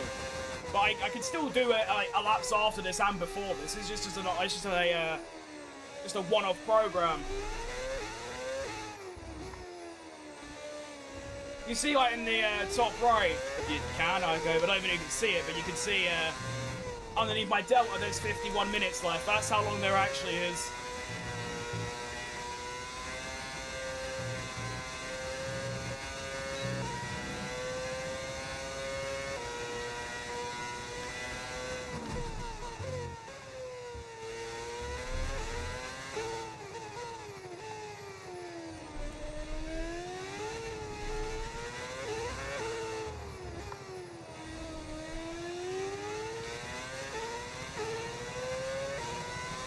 Nice little stint, that. Lovely work. Okay, test complete, and that was a really good job indeed. We got a lot of valuable information out of that. Well done. Well, it's been the worst transfer this season. Probably whoever's the most expensive, to be honest. I feel like no player is ever worth over 100 million, and yet there's been about 5 this season.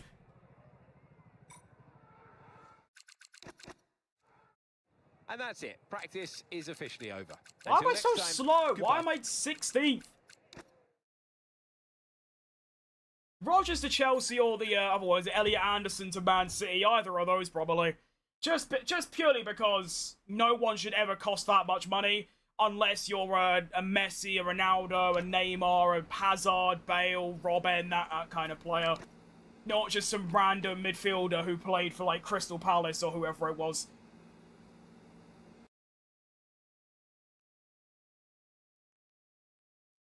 I mean, I thought even Declan Rice back in the day, when we sold him to Arsenal for 105 million, it was like, what?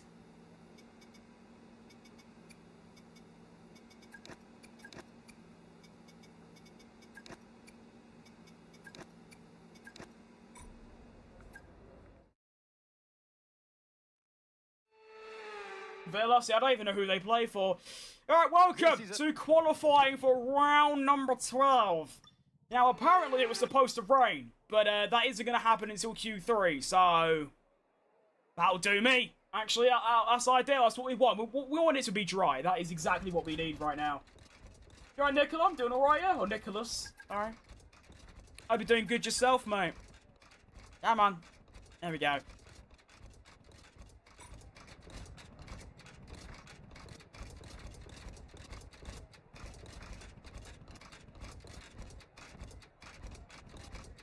Is someone kicking the shit out the back of my car? I'm not the only one hearing that, am I? Who is... Someone is going crazy with a spanner behind my car. What is happening? Alright, anyway, let's go out there. Colapinto has done a 15-3, so that's what we've got to try and beat. Hang on, I've got to check my fuel. Oh, what on earth am I listening to?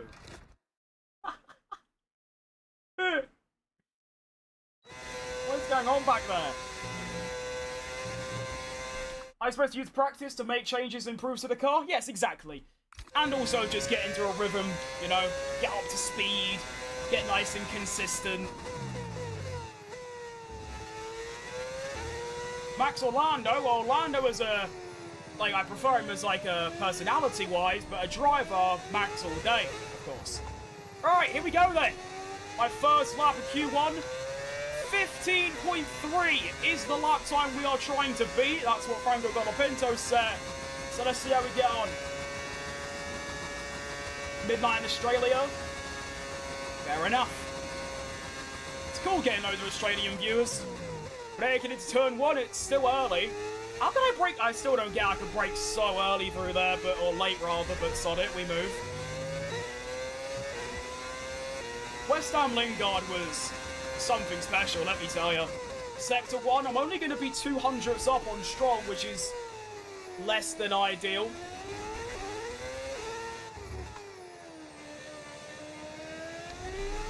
Could have used a bit more battery as well. I had a lot to spare. Good to know. Go on the grass a little bit. You are allowed to.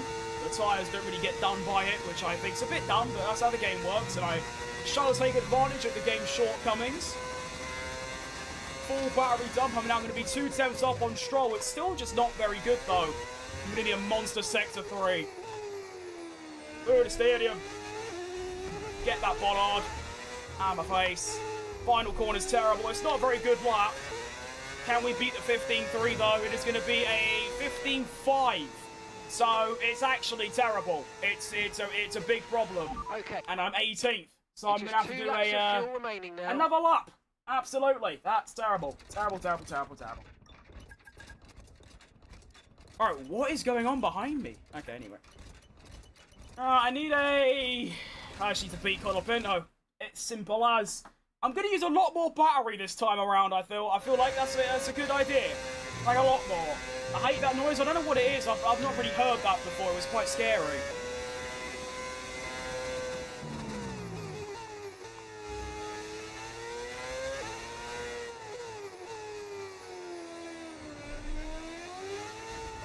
Alright, very, very, very, very, very big lap required here. I'm at risk of going out in Q1. Let's try and make sure that doesn't happen. Yep. I'm gonna rinse this thing.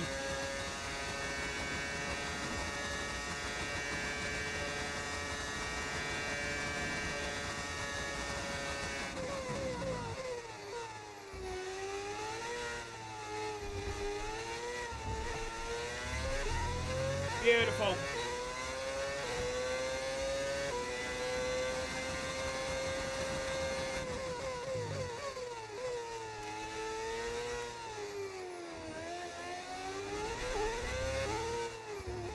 That grip is insane.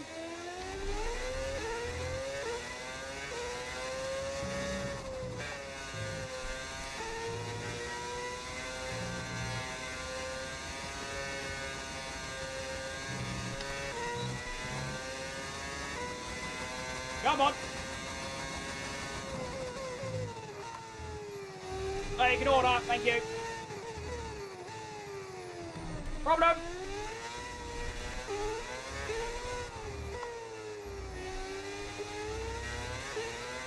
Okay, we've recovered it. 8 temps up. Lovely job. Good stuff. We go into P8. Not bad. I wasn't expecting that much of a jump. That goes to show how close the field is, though. 8 temps and I'm getting 10 places. Does Colapinto make it through is the question. He does. Fair play. Not bad.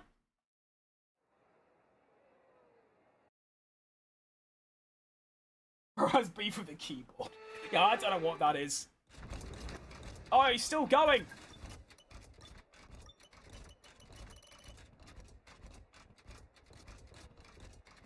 Hang on, rain, go, run. As soon as I saw that warning, I'm gone. Oh, jeez, it's already started. Okay, problem. Going to cockpit cam, it's cooler. Oh, I disagree. I think it's worse. Which is why I don't use it. Nice one.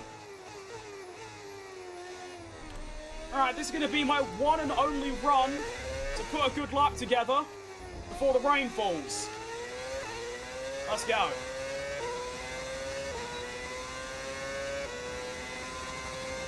Oh, mate, that wildfire warning was terrible. That scared the living shit out of me.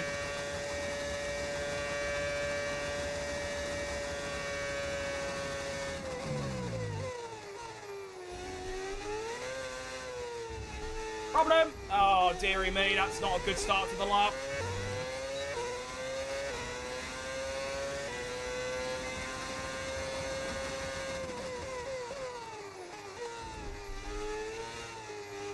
Oh, it's terrible.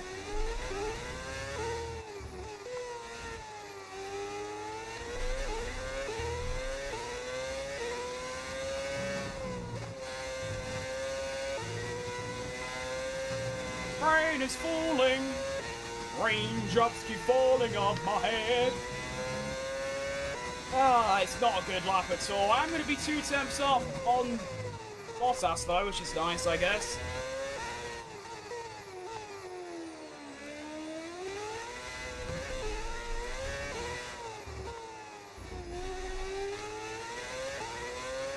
I don't think that's going to be enough.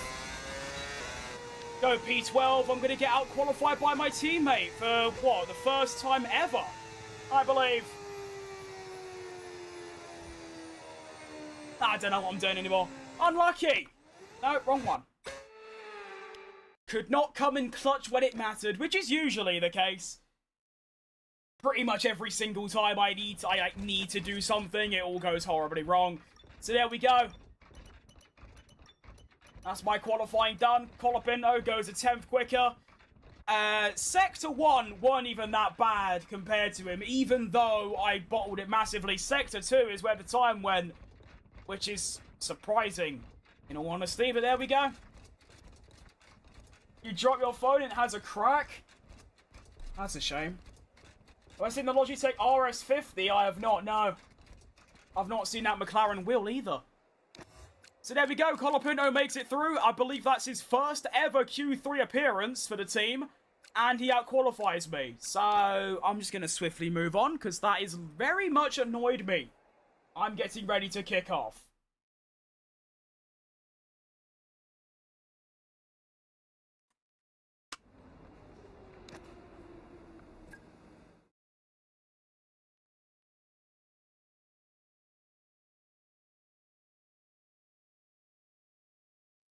Yeah, it was, I mean, from turn 1, that lap was pretty much done for. Didn't take enough speed into turn 1, cut the corner at turn 2, compromised entry for turn 3, and then messed up turn 4. From there onwards, it was pretty decent, but there you go.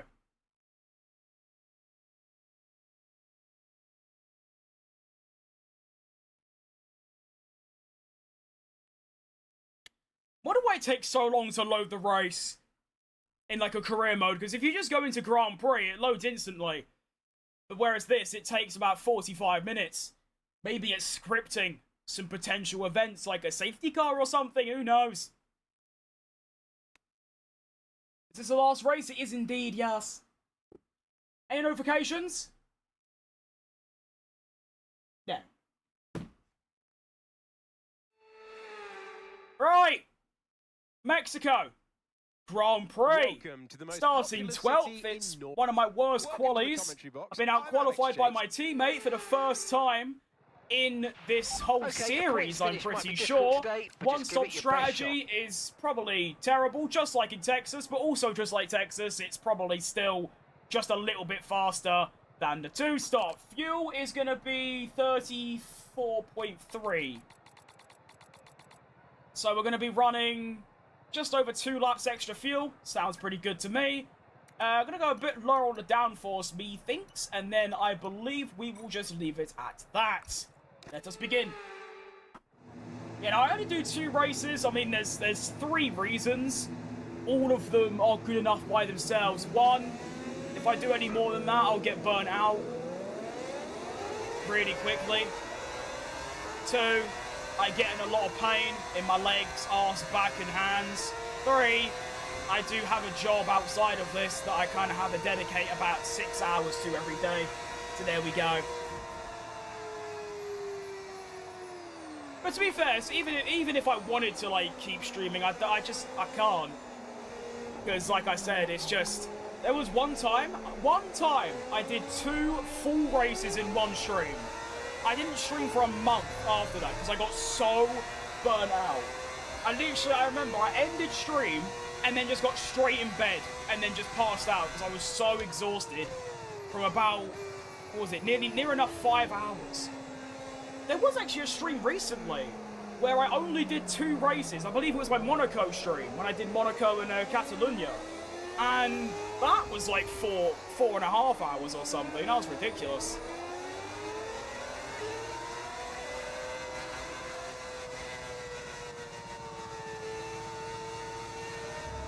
But to be fair, Monaco in the wet is always going to be long. Imagine there was a sprint in that stream as well. I would have been absolutely destroyed. What the hell just happened?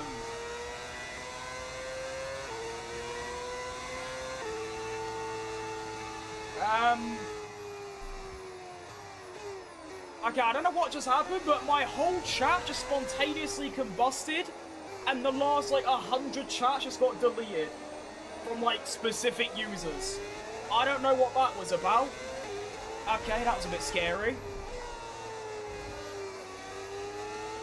I think my favourite team kit's got to be Racing Bulls. That is a lovely pattern and colour scheme. I actually would die from the pain, to be fair. I mean, all your previous messages just disappeared from my like multi-chat thing. That was very strange. Right, race time. Let's go. It seems like every hang on. Okay, right. Round 12, Mexico Grand Prix. Starting P12 is going to begin. Bad reaction. Not a great launch either. And there goes Bottas. There goes Alonso. That is not what we want to see. Hang on, here comes Albon. Here comes Bellman. Okay. Okay, here comes Martins. Here comes Bortoletto. Here comes Gasly. And Perez too. Why not, everyone? Bortoletto takes me out. Oh, dearie me. Okay, so I've just immediately lost about 12 places. Not ideal. Going with Alonso now. He's dive bomb Bottas. We go around turn 4. Inside line for Mini. Come on. Nice. Come on, get it. Okay. Terrible opening lap. I don't even know what happened. I feel like I had a good launch and yet I'm just dead.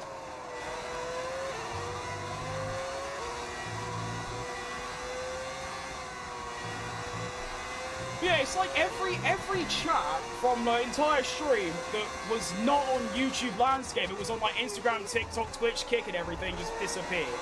But I think we're back now, so there we go. We move on, I guess.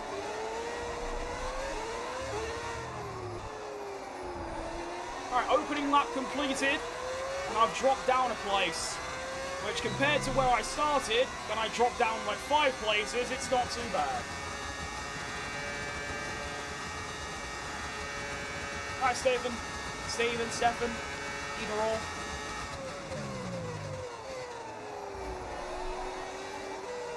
Opportunities here. My teammate is fighting a Red Bull.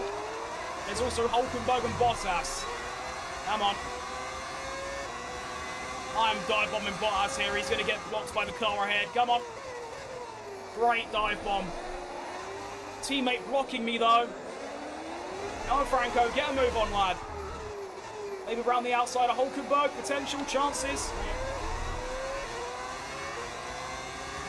There's an opportunity down the inside of Hulkenberg. That is a terrible bit of racecraft.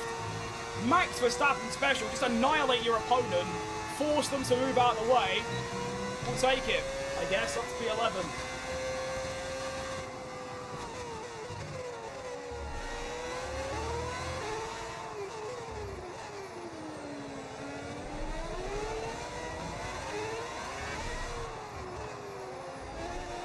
Verstappen fastest lap, now taken by Sainz.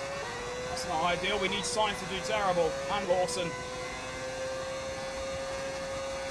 chances on Colapinto. Come on, let's get my oh my goodness! Through goes Hulkenberg! We're going 3 wides, turn 1. Breaking, beautiful braking, managed to outdo both of them. Up into the points goes Mini. Come on! So I don't get at least like 50 viewers, I get 30 max. I used to get 500 back in the day, but last September. Last September to January this year, I used to average about 300 on YouTube Shorts, and then I took 5 months off because I thought I was dying, and then they all just disappeared. So there we go. Life goes on.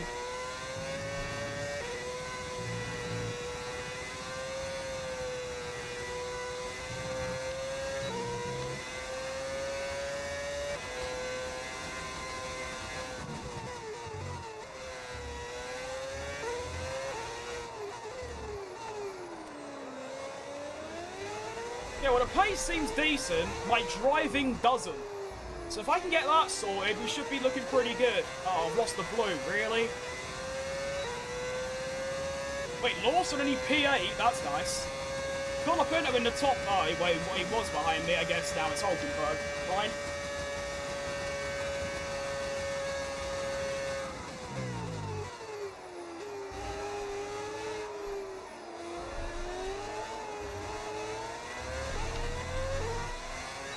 Of course, I'm going to have to watch the tyre wear a little bit, as I am one-stopping. I feel like most of the field would be anyway. Not stopping until lap 14. That is quite a way away.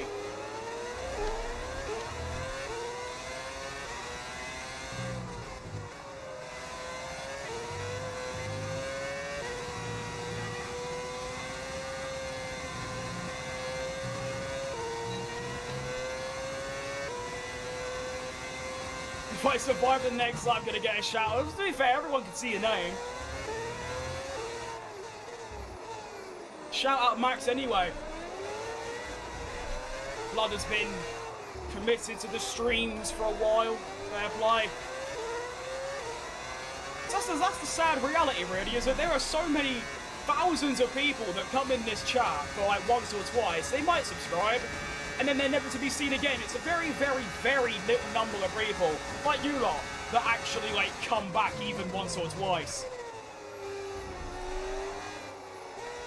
That's how the internet works, you know. How it goes. I do that. No need to worry about the tyre condition for now. The chances on Hajar here. Out of nowhere, round the outside. Come on. Give him enough room. Very nicely executed overtake. Up into P9 goes Gabriel Mini. Pace looks very nice, I must say. Although saying that, as soon as my mediums go off, I'll just be like in ruins. Which they are about to. It's usually about 20 to 25% they go. And I'm currently at, well, 20 on the rears and then 17, 15 on the fronts.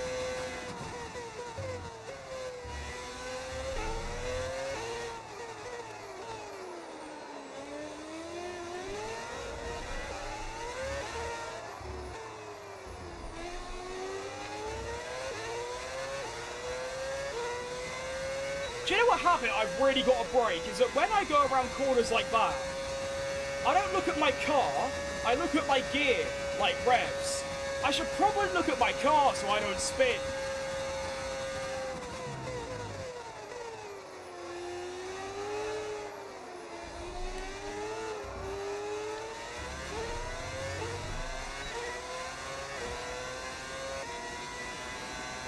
Well, to be fair, my strings are always between sort of midday and 2 PM BST. If I'm not live in between those 2 hours, then I just won't go live, simple as.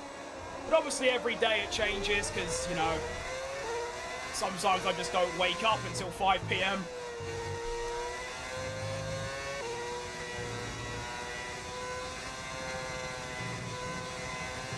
I would like to catch a Monsieur Lawson, please. You know, we're moving up very nicely. The pace seems reasonable. I have got to watch my tyre wear, though, because like I said, when that goes, I'm just going to be buggered.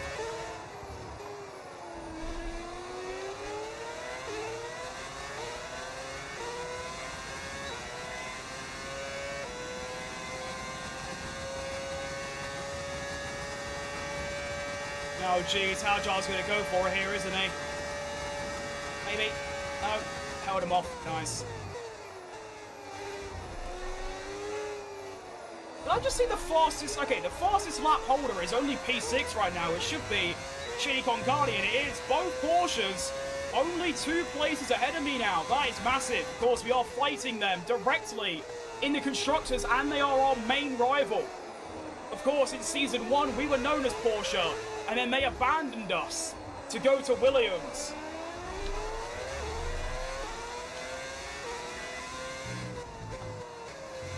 Which is a storyline I completely made up to make things a bit more interesting.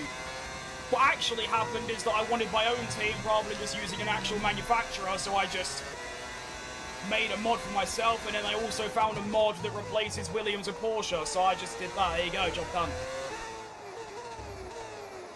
But I feel like believing the storyline is a lot more fun.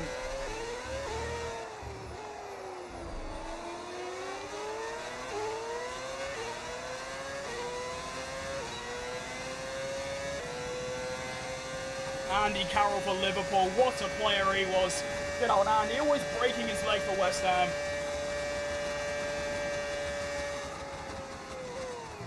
Not in a good way either. He weren't like putting his body on the line, he just was a bit of an idiot and kept getting really avoidable injuries. You know my favourite all-time West Ham player is Ricardo Vazte. If you know who he is, that is genuinely elite ball knowledge. Right, we have caught right up to the back of the Porsches here now. Isaac Hadjar keeping tabs. Hulkenberg falling away massively. We are already looking pretty much confirmed for a top 10 on this current pace. But can we go any further is the question.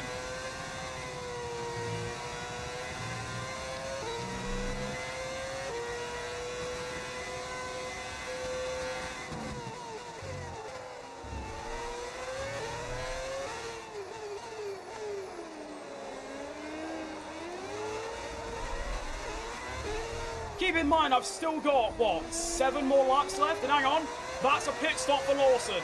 So he's obviously 2-stopping, he's on the soft, but there's confirmation, at least. Okay. Hadjar's probably going to, yeah, he's definitely going to go for a move here. I'm going to have to, like, just straight out break him, which I do. Round turn 1 is really not what you want going wheel to wheel. We're trying to catch up to Chili Con Carne.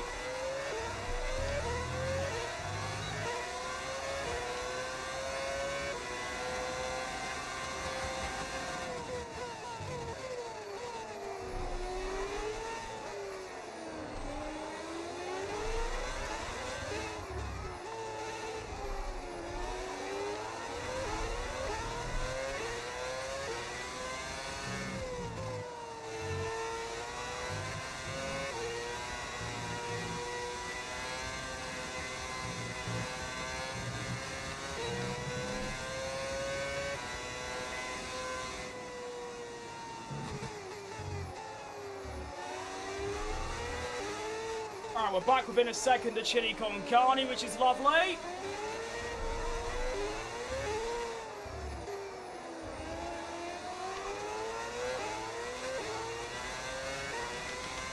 Have a quick gander at the fuel. Looking good. Nice one. I am doing a one-stop, yes. I mean, I could change to a medium, but in F1, in the dry, you have to run at least 2 different tyres. You can't do medium-medium, or else you get disqualified. You have to do either medium-hard, hard-soft, soft-medium, any of those. So I shall be pitting for the hard tyre on lap number 40. At least that's the aim.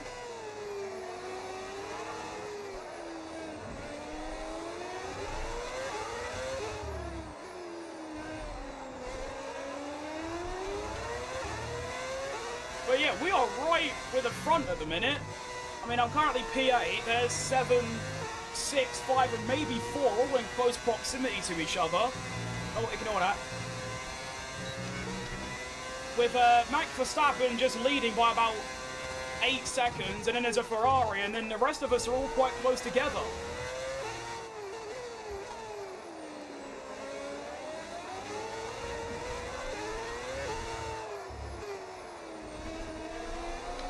And that is going to be Carlos Sainz pitting, so he's two-stopping as well. Fascinating. Okay.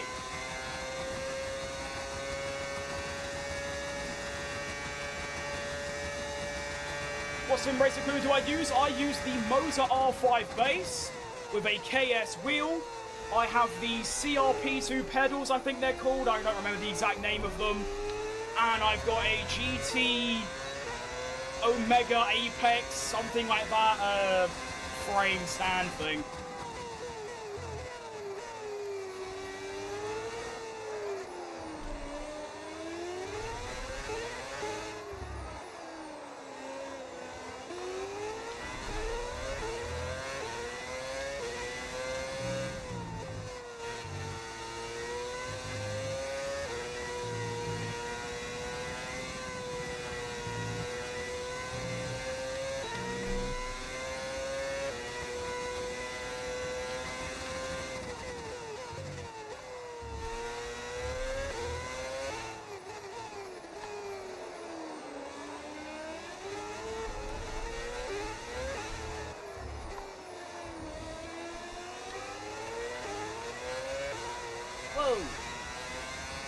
Oh, well, I lost the blue, and I'm getting oversteer, so...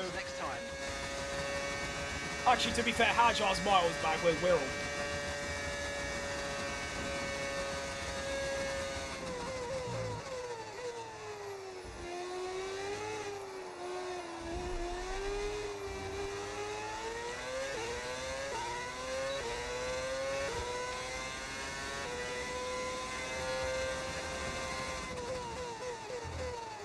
Do you know what I think's really stupid about YouTube chat? Is that when I look at people's, like, names, it shows their not their actual, like, name. So people might not even know I'm talking to them. Which I think's just really dumb. It should show what their, like, actual name is. Display name, rather than, like, username. Right, this pace is seriously good, by the way. Catching up to Kimi Antonelli, putting some time on Hajar. This is scary. Now, I'm going to go on a whim and say that pretty much all of us are one-stopping, considering, well, none of us have pitted yet. Which leads me to maybe consider an undercut by pitting on this lap. You should be feeling the effects of some tyre wear soon. Because I'm thinking I can maybe undercut all 4 of those drivers. But then again, does the undercut even really matter? Because they'll probably just drive back past anyway.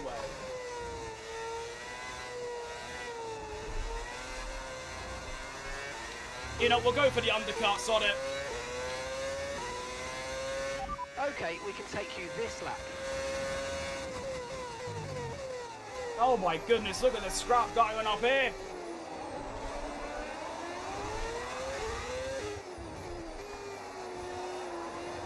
We're actually saying that, what cars are here? We've got, what?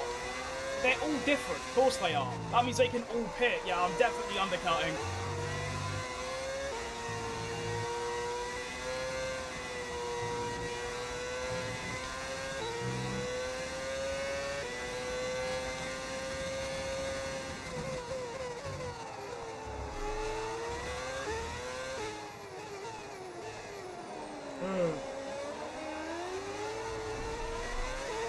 Wonder if any of them are going to pit this lap. No, right. This is a bit of a risk, but I'm willing to take it. So here we go. First pit stop, and preferably the only pit stop of the race. Let's do it. Oh, hello, Kim. Very long time no see, mate. I am putting the work. Hope you've been good. Some information on Lindblad. Right, they've got a serious car issue. It looks like they're retiring. Please don't bring out a safety car or something. That'll be really bad.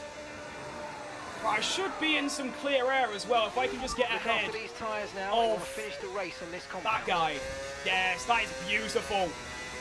I am now going to get one whole lap to warm the tyres up and potentially undercut 4 cars in front of me to go into potentially P3. Which is an insane thing to think about. Wait, that's Sainz. Remember, by the way, keep in mind, Sainz is 2-stopping. and I'm only 1.4 behind on brand new tyres. And he's now going to get caught up by these Cadillacs. This is really important.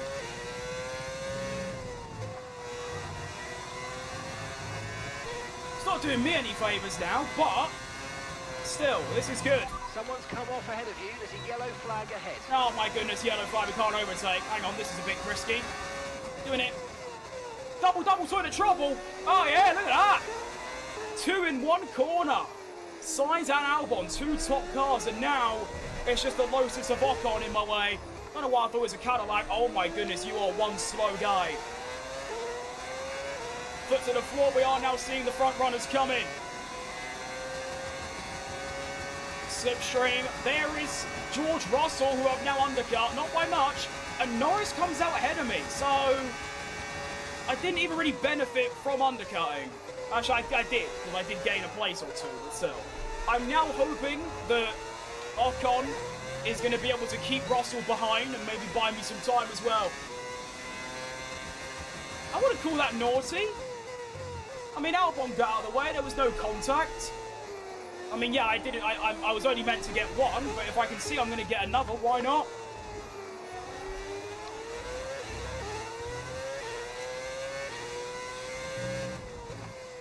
Now, since Norris is on the hard, that obviously means he's going to the end as well, which, I mean, I'm going to be surprised, obviously, if I can keep up with him. He is in a Mercedes, of course.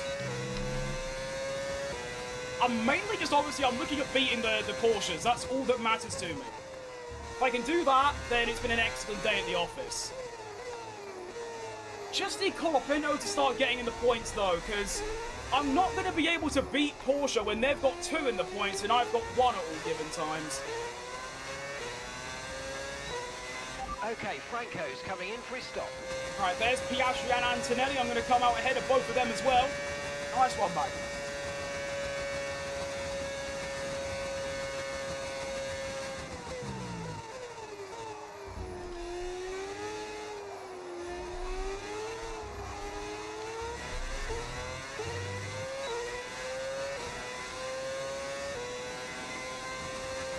So I'm now up to 5th on, like, actual, like, not, like, yeah, I am 5th. And what's intriguing me is that Lawson, he's on mediums. He's going to have to pit again.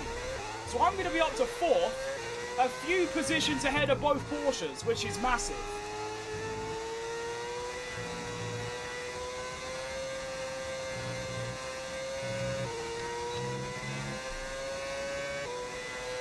I mean, I am on for a podium so far, but I am going to have to outrace Norris, and then that will be the podium, because obviously Lawson's pitting.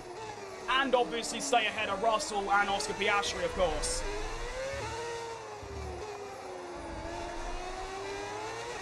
But Lawson seems terribly slow. Look at that, he is egregious.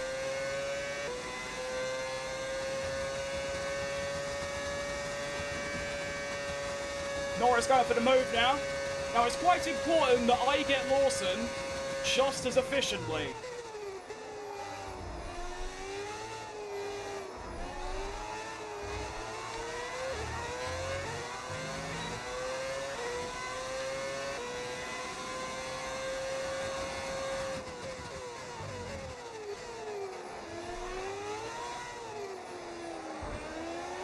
See, this is not what I need.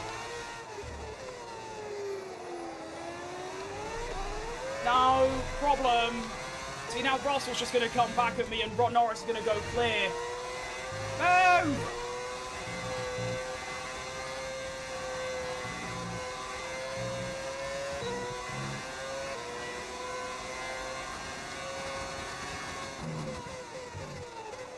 There it is. Okay, we do finally get past. I had to use a lot more battery than I'd like, but we do get the move done. If he pits now, I'm going to be royally furious.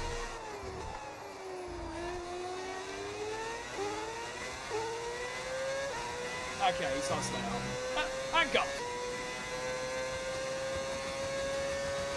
I'll see you later, Max. Thanks for popping in, mate. Well, actually, you didn't just pop in. You've been here for like 2.5 hours. So thank you.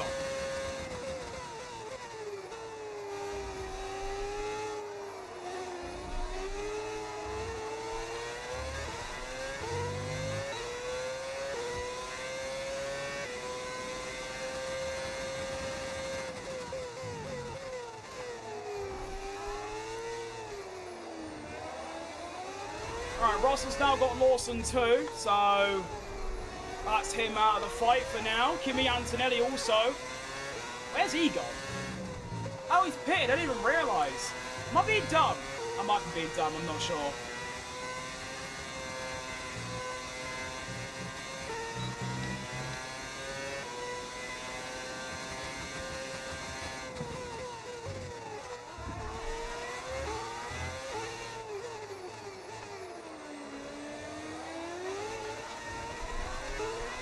Yeah, as you can see, the pace is pretty phenomenal. I mean, I'm keeping up with Lando in the McLaren Championship leader, keep in mind. And also, his rival Verstappen is, excuse me, currently leading. So as it stands, Lando is going to be 15 points ahead after this. 4 races, that would mean. And there's only 15 points between them, which is quite exciting.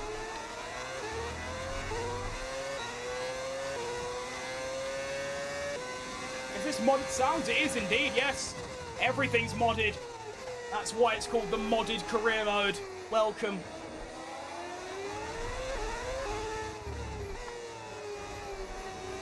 Don't even know if that shows up in the TikTok title, to be fair.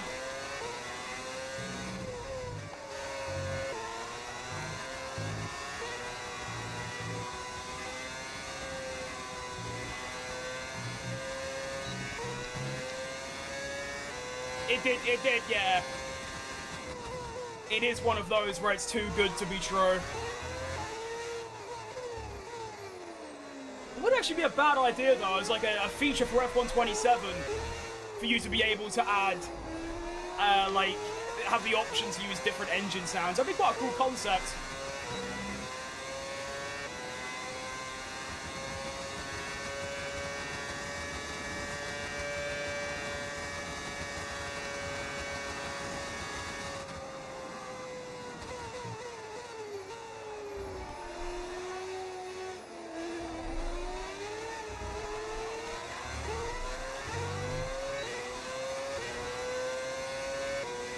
I need to loop this song because this is cookery. Oh, my feet are killing me. Really bad.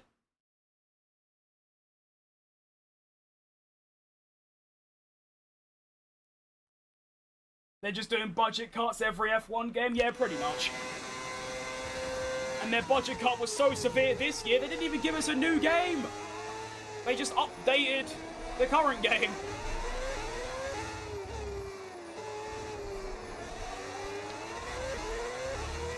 You gotta think F127 better be like blockbuster level if they're gonna make us, you know, wait a whole nother year for it. But I'm just trying to think, like, what else can they realistically do to make it so different? That's what I'm wondering.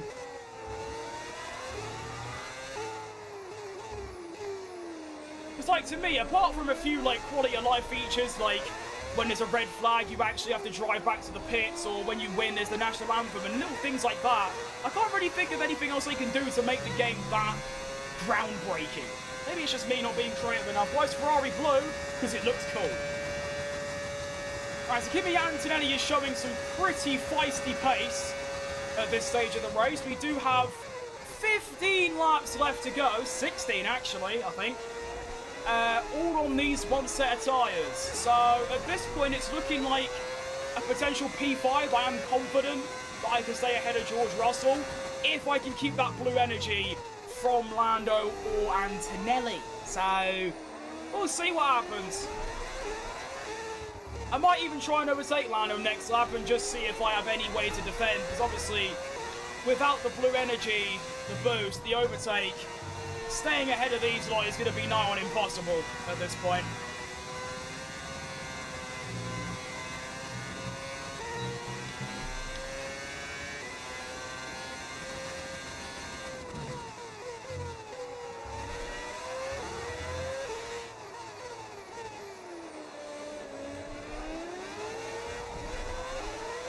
I wonder where the Porsches are.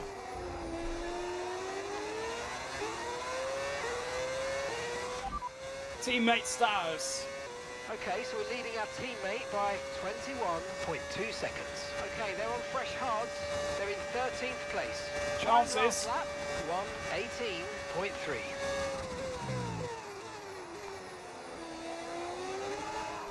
Overtaking the championship leader. Come on.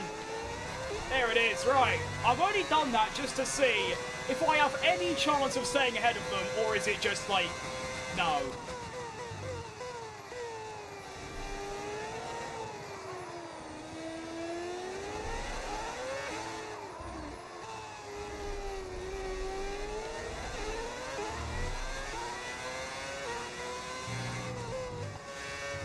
Wrong gear. Problem.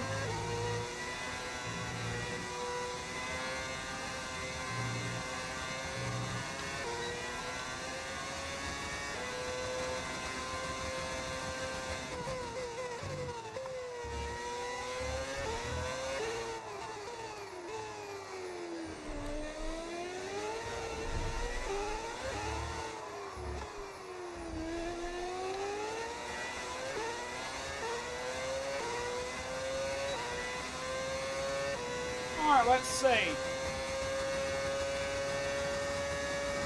As with David going except streaming, not great. I've been suffering with chronic diarrhea.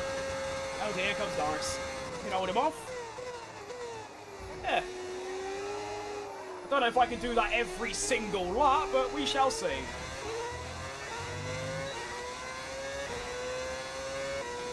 About the tyre wear, it's alright, to be honest. I mean, I've been on these tyres for 10 laps now, and they're only that worn, so it's actually really good.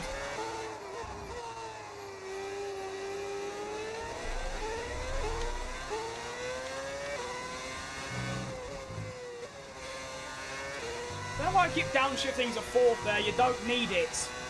Stop.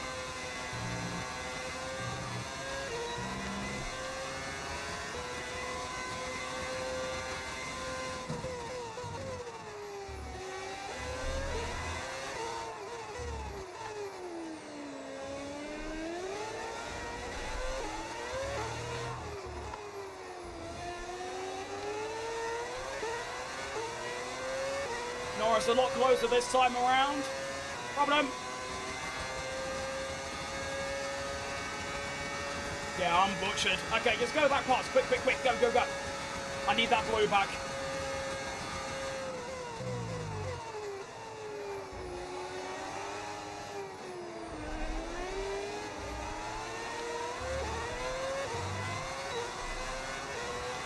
Should probably keep the tyre wear open, huh?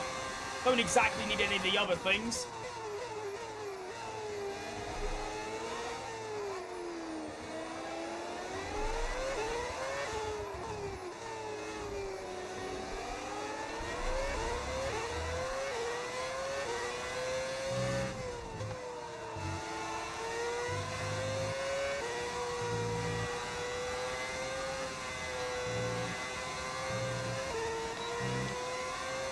Antonelli getting quite close now, not ideal.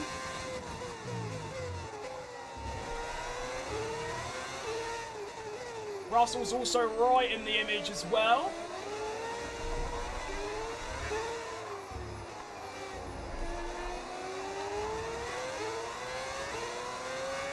Just haven't got grip out that final corner anymore. Caution. Hang on, yellow flag. It's behind. Through goes Antonelli. That's annoying.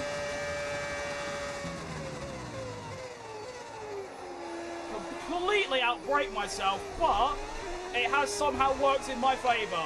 There's the yellow flag. There is the stricken car of a Aston Martin, I believe. Green flag. Yeah, I got quite lucky with that one. That Anthony wasn't able to pass me, because then I wouldn't have been able to get him back because of the yellow. Very, very lucky.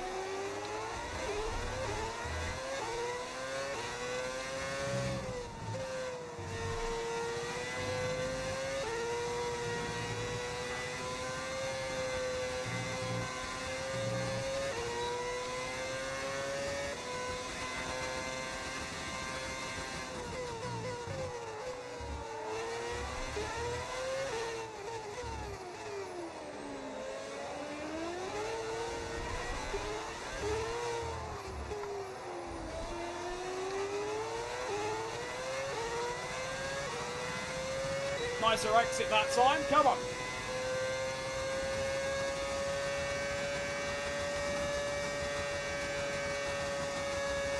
Can you stop? Pretty please.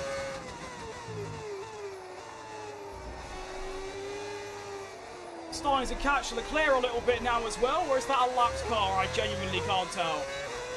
No, that is Leclerc. Okay.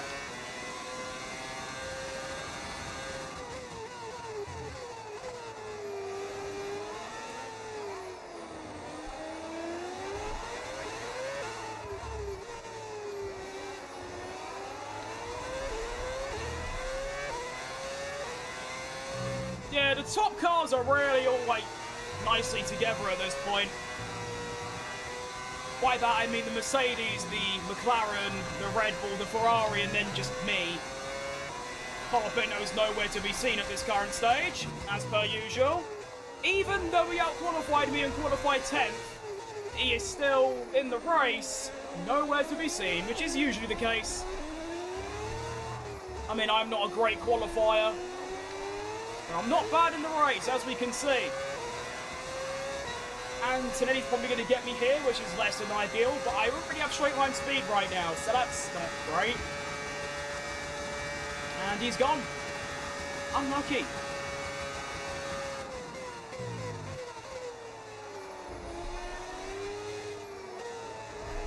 Chances may open up later on, you never know. I am confident that I can stay ahead of Russell, so that's good. It's just, it's a bit annoying to lose out to Kimi there.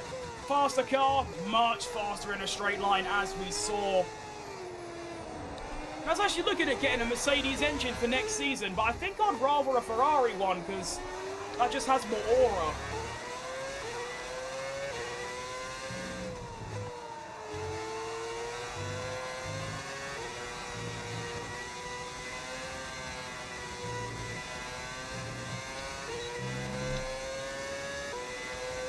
What I think the Dutch GP, I thought it was pretty good. I thought it was an excellent race, considering it's the last one at Zandvoort. I thought it was really good. Lando winning was fantastic. I don't want Antonelli winning, so the fact that Norris just dominated was great. Perez had a really good race. Tsunoda had a great race. Those were the drivers I was looking out for. There was some good battles, especially in the midfield. I think it was fantastic. Considering it's a track that, you know, you can't traditionally overtake, I thought there was a lot of action. No fair play.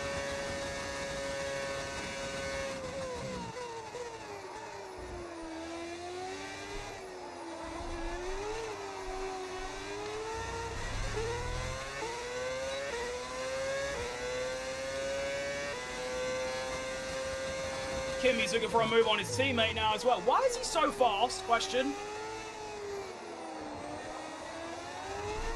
I believe, actually, I'm pretty sure he's stopped twice.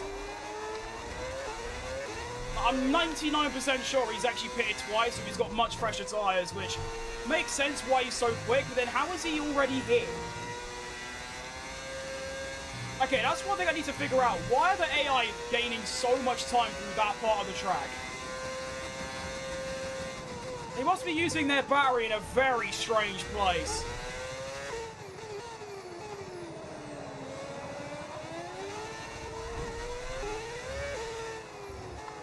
I'm not going to change my battery management though, since, you know, I'll just end up crashing or something.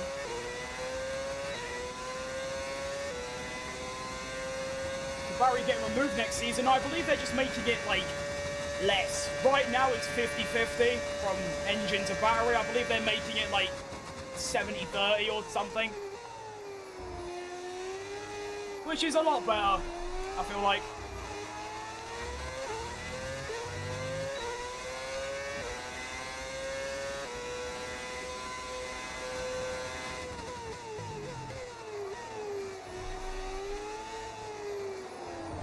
Oh, the pace has fallen off quite badly, but I don't even know at this point. Maybe a top 5 is still possible, I don't know.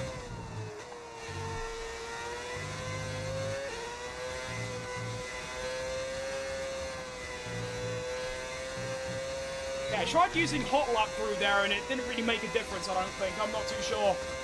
To be fair, Verstappen crashing, I wouldn't say it was the best part, but it was really funny. So, there you go. And it seems like we have officially caught up to the back of Charles Leclerc now as well, which is intriguing. Okay, but there is no way I lost the blue there. That is crazy work. Oh dear. When I create my own career, Lewis retires after the first season. That does seem very common. I mean, it's happened in both of my careers as well. In this one, you got replaced by Piastri, and then in my Ricardo driver, you got replaced by Ollie Behrman. So yeah. It's a bit dumb though, because Hamilton always retires early, but Alonso always stays for at least 7 seasons. In fact, I've got a video releasing on Friday where I do a simulation for 10 years, and Alonso doesn't leave until season 7, meaning he's approaching 50 before he gives it up. Hamilton went in like season 4, I believe, but it's a really good video. I brought a manufacturer into the sport, simulated 10 years, and there was some pretty interesting moves.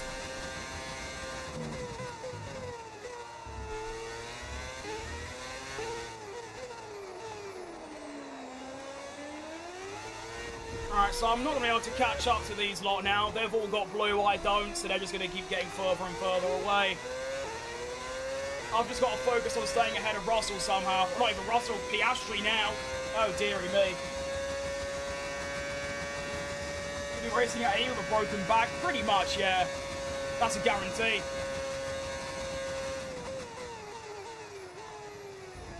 Can these Mercedes have a bit of a scrap so I can catch up, please? Because if they don't do that, then I'm at a serious risk of losing out to Oscar, which would be a big shame. Where are the Porsches? I believe they're like 9th and 10th, so this will be a massive gain in the Constructors. And there they go, that's what I needed. They're fighting. No fighting. It's just not enough, though. I haven't even managed to catch up.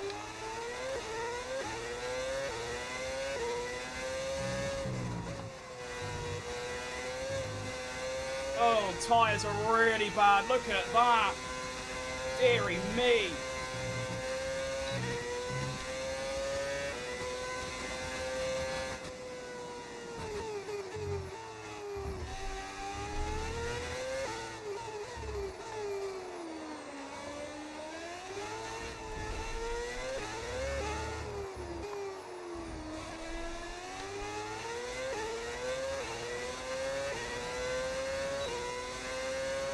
Up to that mod where the AI and battery, yeah, I got rid of that because for some reason in career mode, when I do races, I have to overfuel my car by at least 10 laps, which means every race I'm a lap slower than I should be. And it just got a little bit, like, unfair because I literally couldn't fight back.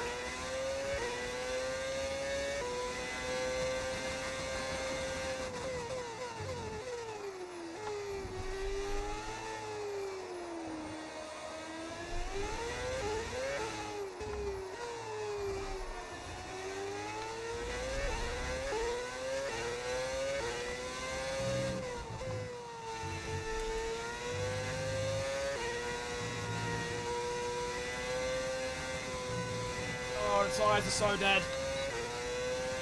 You should be feeling the effects of some tyre wear soon. You so think? Stay on your toes.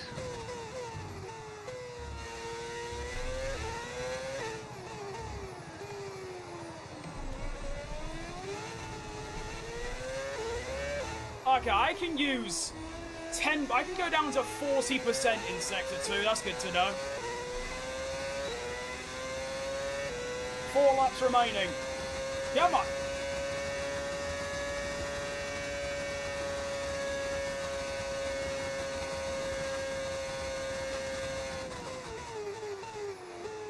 I really wish my game would stop freezing just before turn 1 as well. That would be ideal.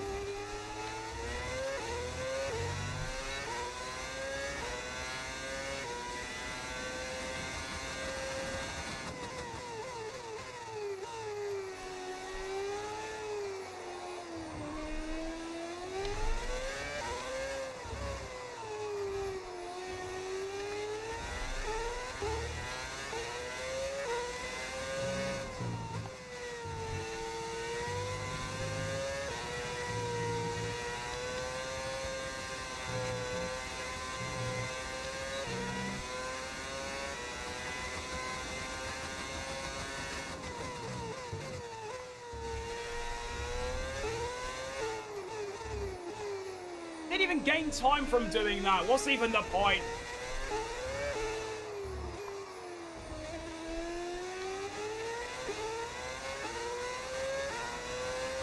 Gap is down to 1.1. Dearie me.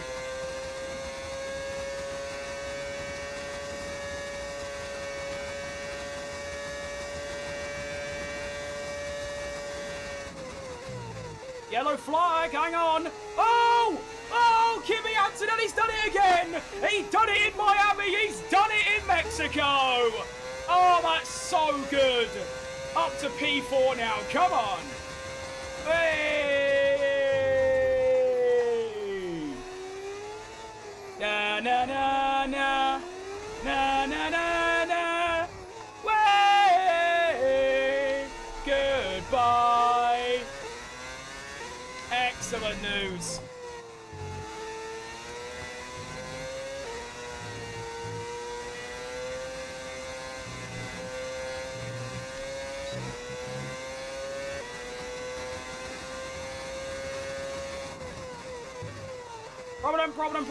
Problem. Oh, it's so annoying. Lando is so close to getting the blue energy, and then I can maybe go for the podium, but not gonna happen. I have managed to survive, though. One more lap, which means Oscar's gonna have basically one chance to get me, which is down the main straight of the next lap. What's the beef with Kimi? Why do I not like him? Why do I like him? Well, no, in-game it's because he spun in Miami, so it's just funny that he spun in Mexico. In real life, it's purely because I just don't want to see a championship be so dominant. I want there to be a fight for it. And for a fight to happen, Kimi needs to have a stinker. So that's why I kind of put on his downfall. But he's a great kid. And I can say that because he is younger than me. I can actually call him a kid.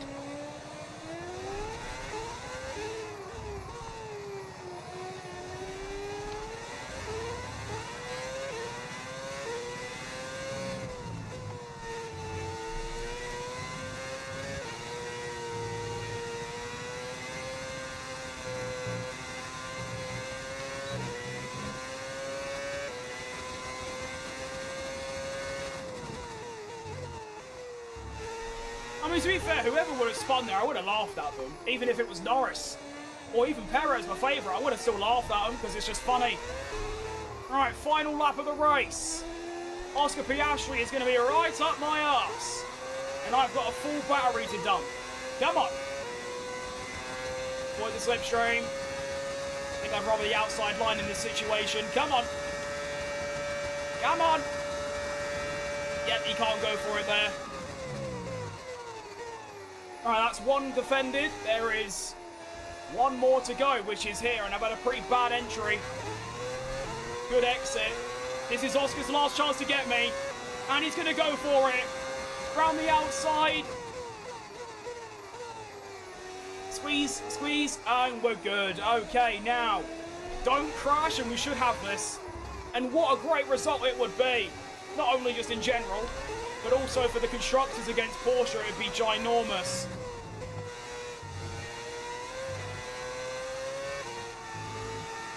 Tyres are completely shredded at this stage, but we keep going.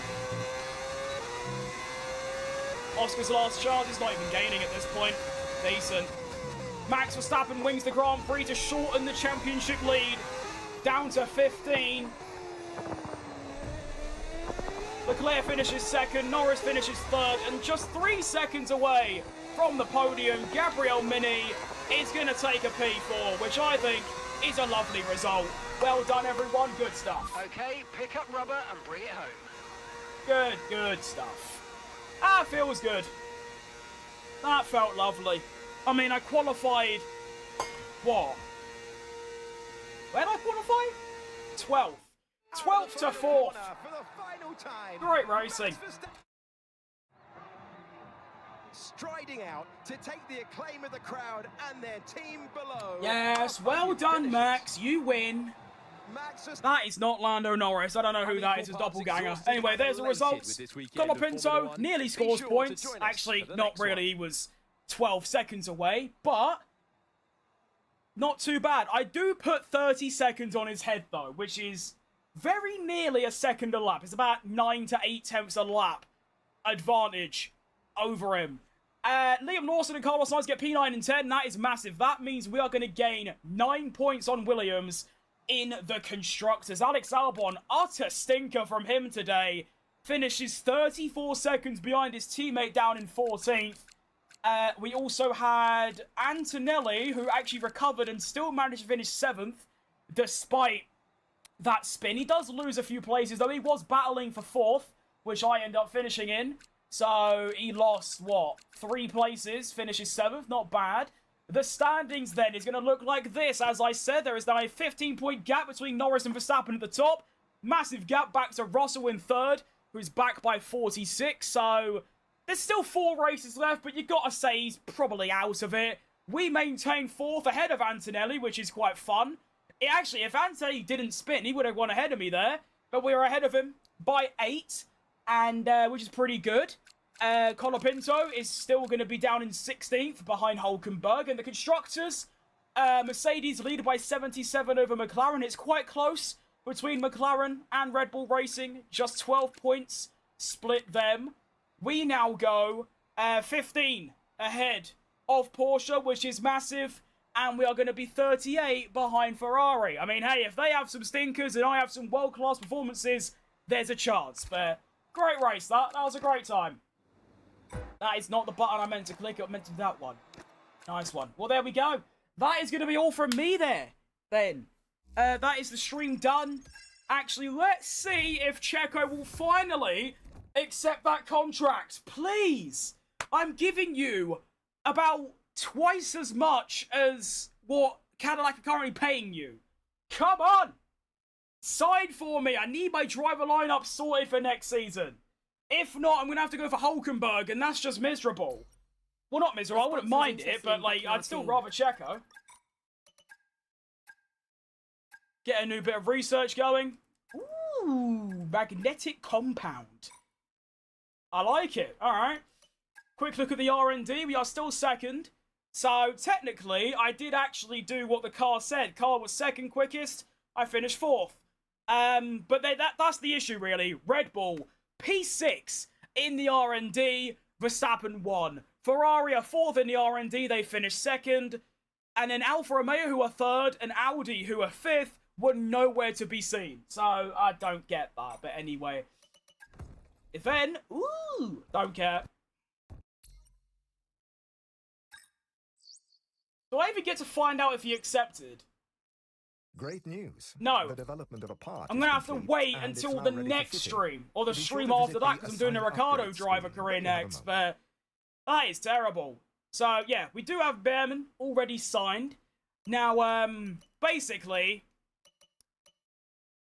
I either sign Mini again, and I continue driving as him, or I sign Hulkenberg, and I drive as Ollie Behrman. Those are the 2 options we've got. I'm up for either one, in all honesty. I would not mind it. I mean, obviously, I'd rather drive as Checo in my own career as my favourite driver. But overall, I'm not too bothered. But that is going to be all then for me today. Hope you enjoyed watching. If you did, I don't know, I'm glad. I don't know, I was going to say something that I just didn't. Might be back tomorrow, but we'll see how the tummy feels. I've really struggled today. I've basically had stomach cramps and pain to the entire 3 hours of this stream. And we'll go from there. Like I said, I've got a video releasing on Friday. It is currently Wednesday, so Thursday, and then Friday. We have a video releasing. It's a big one. It took me like 2 weeks to make, so that'll be ideal.